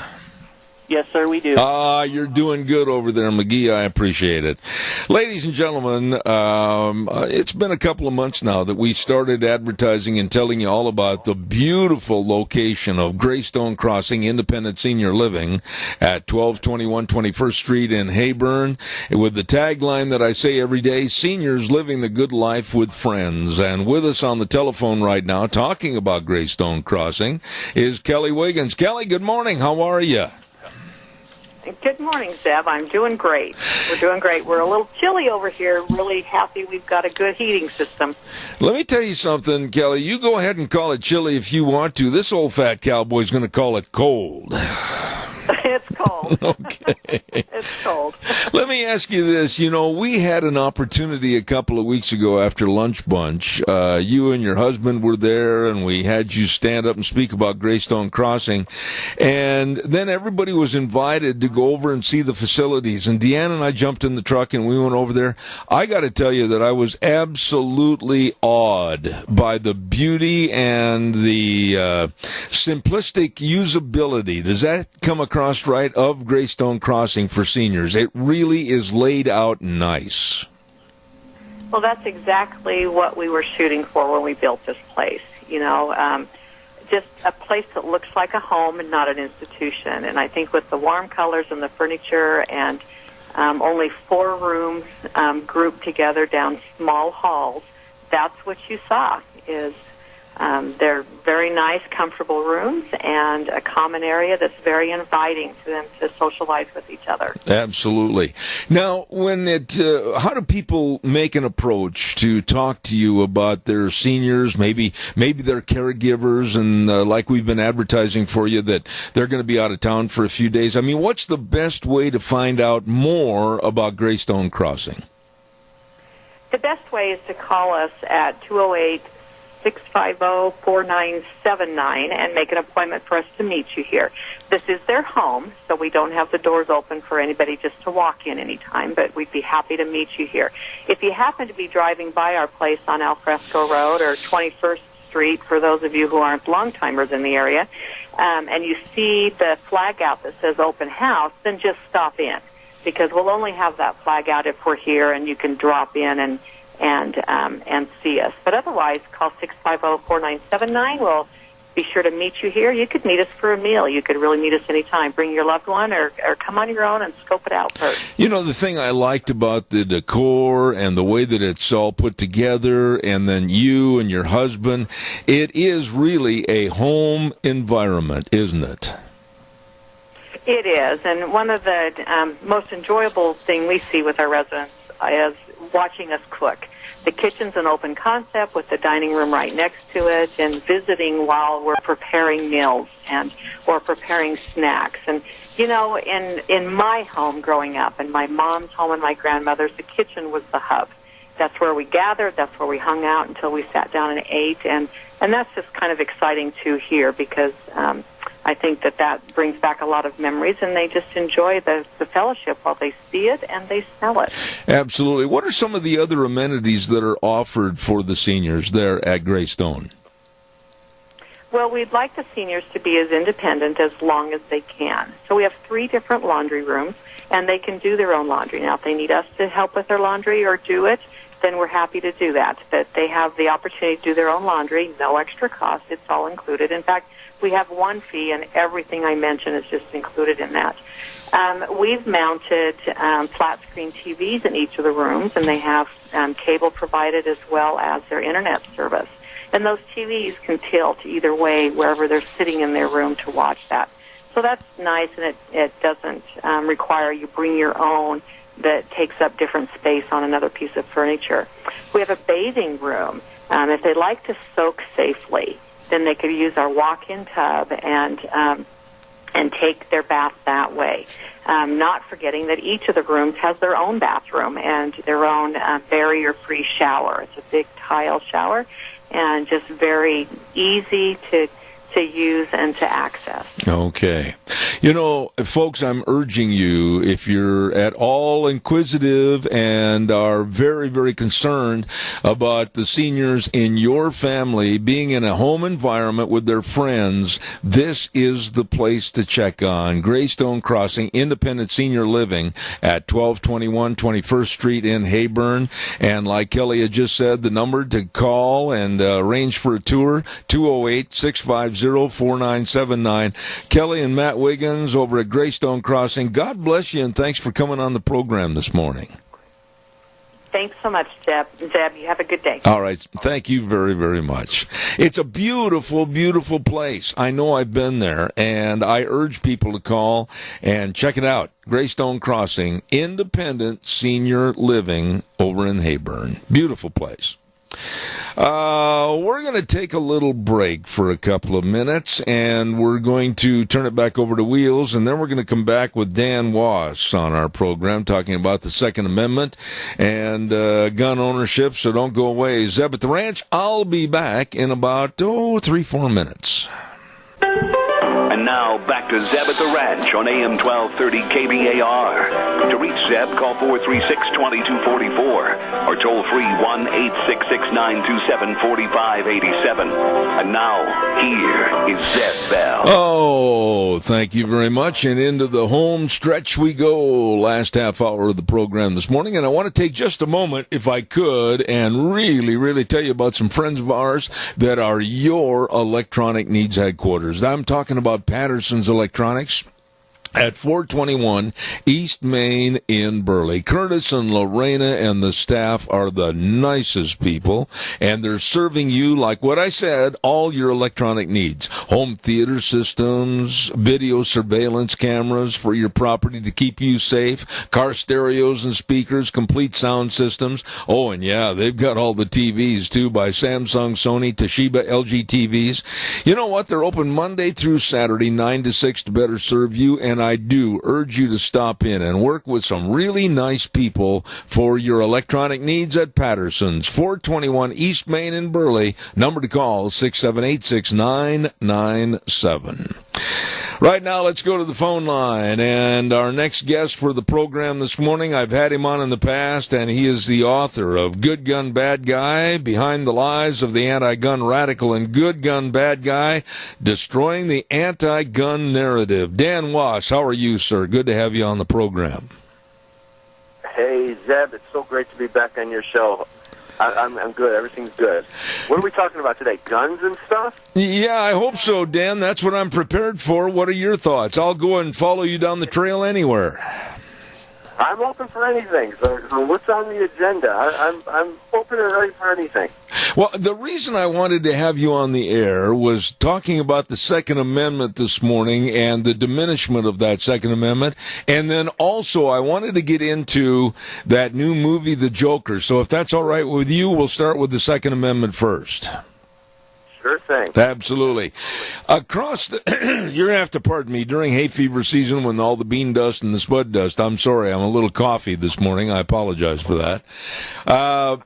During the Democratic debates, we have heard quite a few people stand up and I guess try to make favor with their constituents and the people that are footing the bill, whether it's Beto O'Rourke or whether it's Kamala Harris or lately Joe Biden, in a confiscation, a taking of certain weapons and the diminishment of the Second Amendment. How worried are you? Well, you never thought that you would see something like this. Knowing where our country was founded, how it was founded, the documents that were put in place to establish this country and the values that we hold, you would have never thought that you would actually hear American citizens talk like they talk. They're not Americans. They happen to be citizens, but I don't call them Americans. They have no business running for any government office, and in my opinion, they shouldn't even be here. If they can't support and defend our Constitution, which does include the Second Amendment, inside the Bill of Rights, If they can't support that, they have no business even being here, and I can't validate them. I think it's probably the most hideous thing we could ever hear coming out of government employees' mouths. Dan, there's a big worry on my part. I am a gun owner. I'm not going to say what type or how many. It's nobody else's business. But I am very concerned about issues on guns going before the Supreme Court. I cringe a little bit about the Supreme Court reviewing these issues and possibly making edicts that would take away our freedoms and tear apart what our forefathers put together in the Constitution. Do you share the same worry that I have? Yes, I do, and we have a New York City case that is going to the Supreme Court. As far as I know, that should we be successful, it will be another feather in our cap, which would be a good thing. And to back up, I guess what makes me feel a little bit better is that we do have some landmark cases like the Heller case and the McDonald case that were very successful in reinforcing our Second Amendment. So, although I do get fearful of cases going to the Supreme Court because you don't know who we're going to have, what the decision is going to be, of course. But I do have some faith, because we have some landmark cases. So I tell you what, I'm on the fence with that question. I can't really answer that yes or no. It goes both ways. Dan, what about the stores and the big box companies, be it Walmart or Kmart or whomever it might be, bowing to the left pressure to diminish their supply of not only guns but ammunition? Is this going to be, in your opinion, a real fear and a trend for gun owners, hunters, sport shooters, etc.? Because it doesn't seem like it's going to take long before the stores, can diminish the supply. Yeah, and that's troubling because that goes to the public narrative, the narrative, what the conversation is in the public forum. That influences the way people think. That's all part of that manipulation of the gun narrative. That's disturbing to me because what happens is that will play itself out in generations, the next generation, next two generations. The more they can remove guns from our normal activity, the more likely it is that future generations will grow up in a society where they don't have guns in the family, and they'll raise their kids without guns, and guns will start to be a thing of the past. So yeah, that does scare me, and that's it's up to them. It's the business's choice. It's the company's choice to do whatever they want, but it's all part of that overall public narrative that it does worry me a little bit. Dan, in this country, we have always had the right to protect yourself, your family, and your property. And with the leftist thought that's occurring now and becoming very prominent as part of their mantra for their platform on the Democratic ticket, they don't care about you. They care more about the person that's committing the crime than they do the victim. I'm very concerned that our rights of protecting ourselves in our homes is going to be severely diminished, and that we're going to be deemed the guilty party if anything happens. What are your thoughts on this? Yeah, well, we already become the criminal when they pass new laws that turn us into felons, because what happens is, things like the bump stock bans and magazine capacity restrictions and restrictions on semi-automatic rifles and all this stuff, it turns law-abiding gun owners into criminals overnight, and so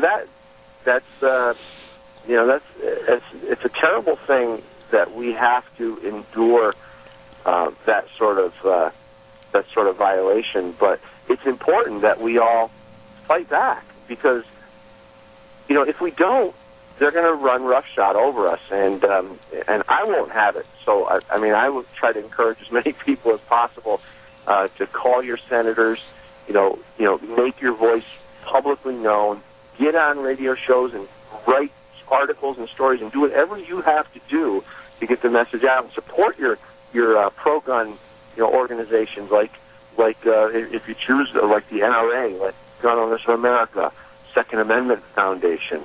Support these groups because they're the ones that are going to court. I particularly like Gun Owners of America and have friends there. They go to court and they fight against these tyrants. And if they don't have the money to do that, though, the membership, then they can't do it. So it's always good to support your pro-gun organizations. Dan, I'm going to be really careful on my verbiage here so that I can make my point, but I'm not insinuating that this is happening on a definite basis. But with all the mass shootings that have occurred in this country as of late, whether it's Columbine or whether it's the shooting in Florida, doesn't make any difference where it is. It almost is starting to look like a choreographed picture from the left to get what they want, and that's total gun control. Do you see where I'm headed here? Yeah, I do. And there's a formula that is in place. Number one, it's mental health combined with an overusage of pharmaceutical drugs, and that coupled with gun-free zones. When you mix all these components, you create deadly killing zones where people are unarmed and helpless, and killers have zero opposition. So I'm not implying that they purposely create these cocktails of death to get people killed. But what I am saying is that once people do get killed in these gun-free zones, they use the killings and stand on the graves to push for more gun control.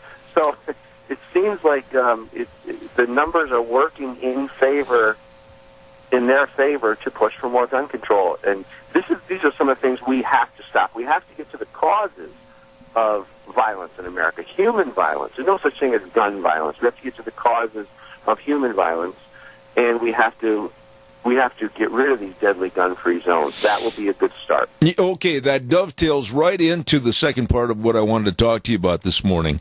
And I point my finger, and I have many, many times on this program, to the media and also to Hollywood and the absolute trash that comes out in the form of motion pictures or video games, etc., that are taking the minds and molding people into thinking that death and destruction and mayhem is just a part of life and a part of their life. Do you think I'm wrong on this when we see the movies of trash that are absolutely informing our youth that it's okay to do these perverted acts?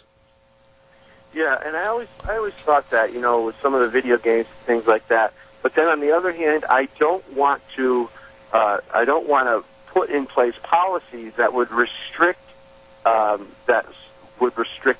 speech in the form of movies and things like that. So I'm walking on the line with that one. I see both sides of it. On one hand, I like the idea that the anti-gun left is attacking Hollywood because they're kind of eating their own, and that's a good thing from my perspective. On the other hand, I don't want speech and movies and script writing to be restricted or controlled. If it's labeled as restricted or with certain ratings, that's fine. What I don't want to do, I want to be very careful. I don't want to blame the violence, human violence, on anything other than the human. So I want to be careful not to blame human violence on movies or guns or anything else. What I would like to do is focus on the human being and make sure that the people, if they're violent people, that they are that problem is addressed. So it's a fine line for me. I can't tell you black or white should the movies be restricted? I can't do that. It's a very tough spot here. But we do have violent people in this country, and they need to be addressed. It's not just presidential candidates that are creating an aura of we've got to take their guns and that gun ownership is bad, gun ownership is evil, gun ownership is dangerous for the rest of the populace. It's going all the way down to the city administrators and mayors and city councilmen and everything else that are being pressured by the left to condemn gun ownership. Can we overcome this, or are we too far over that hill? Well, I tell you what, I'm in this conversation pretty deep. I go all over the country. I do speaking events, and I do radio, and I do all sorts of media. I talk to thousands of people every year, and what I can see is that the real Americans, patriotic Americans, gun owners, they're strong. We gun owners, we're millions strong, and there's a lot of us out there. So I think they got one hell of a fight on their hands if they're trying to take guns away and diminish the Second Amendment. That's the good news. That we real Americans, we will see this thing through, and we will fight for our freedoms and our liberties and our rights. The downside is they're always going to be there, too, and they're always going to be fighting. So I don't see this battle ending anytime soon. I do see gun owners becoming much more outspoken, and which is a good thing. I like to see that. It's a little positive note on the whole thing. You must have been pleasantly surprised, like I was, when Beto O'Rourke, I call him Gumby because he keeps throwing his arms and waving his arms all over the place, was at that rally. I think it was his rally politically for his motivation to run for president, and there was all of probably 30 people there. And one lady in the audience, when he started talking about confiscation of guns, she said, "No, Mr. O'Rourke, you won't take mine." I think that's the spirit that Americans need to employ. How do you feel about it? Exactly. You used the perfect word, too, spirit. That's the spirit. I was thinking the same exact thing as you were saying it. And there's a lot of that going on around the country. So gun owners can feel reassured that there's a lot of that spirit. Dan, I wish you well. Tell us quickly about your books. Where can people obtain your books? Sure. They can go to goodgunbadguy.net or goodgunbadguy.com. Or you can also search Good Gun Bad Guy on Amazon. Books 1 and 2 are there, available for sale, and book number 3 is coming out. We're trying to get it out for Christmas, and I think people are really going to be happy with book number 3, Good Gun Bad Guy 3, exposing the politics, the anti-gun politics. So it's going to wrap off all 3 books together, and I think people are going to be really pleased. I'll look forward to it. Dan Wass, of course, nationally recognized Second Amendment advocate and author. Thank you for being on the program. I certainly hope you'll consent to come back in the future. Absolutely. I can't wait, Zeb. Thanks so much. All right, sir. Have a great day. Thank you very much. Dan Wass on the program this morning, and he knows all about what's going on with the left wanting to take our guns and basically leave us, if you will, toothless. And that's not going to happen. Caller, good morning. You're on the air. Go ahead quickly. I've got a weather forecast in just a minute. Yeah, if you know how many guns you have, you don't have enough. Okay. Thank you, sir. Appreciate your call. All right. Thank you. He's probably right. Hey, the weather forecast is brought to you by Scarrows Meats, 331 North Road, Jerome. The telephone number to call Don and his crew, 324-7657. Or you can go to their website, scarrowsmeats.com. Delicious meats from Scarrows Meats, whether it's have you had those marinated pork ribs? Oh, or the tri-tips, or all the different bacons and the sausages and the bratwurst and everything else. Absolutely fantastic. Get a hold of them today. Wonderful people, Scarrows Meats, 331 North Road, Jerome. And right now, here's the weather. Here's a look at your weather forecast for today, and it's going to be a lot milder than what it was yesterday. We are expecting sunny skies, a light breeze out of the west at about 5 miles an hour. We are expecting a high of 40 tonight, nice and clear. Low of about 17. For tomorrow, sunny skies, high of 51. Expecting an overnight low of 25 for Friday night. By Saturday, sunny. Getting close to 60 degrees by Sunday. Mostly sunny. Highs are going to be in the mid-60s. And as we go back to work for Columbus Day Monday, mostly sunny skies, high of about 58. That's what's your weather forecast for Zeb Durant. I'm glad she said that about Columbus Day. I'm going to mention that in just a moment, so stay tuned. Thank you very much, Gina, for the weather, and the weather brought to you by Scarrows Meats, 331 North Road, Jerome. The number to call, 324-7657. They are changing the way we eat, one delicious bite at a time at Scarrows Meats. I'm glad she said that because Columbus Day is Monday, next Monday the 14th. It is not and never will be on this program. Don't even ask about it. Indigenous Peoples Day. No. We honor, salute, and pay tribute to Columbus Day. Now, if that puts a thorn underneath your saddle blanket, don't get on the horse. But it's going to be Columbus Day, and we're going to be talking about that first thing on Monday morning. So for those of you that say, well, we've got to stop and get rid of Columbus Day, why he was evil, etc., and all that on the left, don't cry to me on this program. Calls are welcome, 436-2244, 1-866-927-4587. So we're going to cover that on Monday morning. I was doing the weather forecast with Gina just a minute ago, and she said much calmer today and everything. And then Deanne walks in and hands me a note and said, it's snowing outside. Oh, darn. All right, give me a call, 436-2244. While I'm waiting for your call, I'd like to also tell you about our major sponsor, and that's, of course, your Magic Valley Les Schwab Tire Centers. Caller, I'll be right there, I promise. Don't go away. They're having a big fall tire sale at your Magic Valley Les Schwab Tire Centers. All the best of tires, all the tread design, all the sizes for all your vehicles, your camp trailers, horse trailers, boat trailers, cars, pickups, SUVs, everything. Get in there today at any one of the 7 locations. And don't forget they've got the best in brake service and the best in front-end alignment shocks and struts and the best in batteries. Getting colder outside. Make sure you got a good battery. Stop in and see Lane and Rupert, Dave on Blue Lakes and Twin, Mike and Buell, Mike and Jerome, the Twist family and Paul, Daniel on Poline in Twin Falls, and Trent on Overland and Burley. The best. Your Magic Valley Les Schwab Tire Centers. Caller, thank you. You're on the air. Go ahead.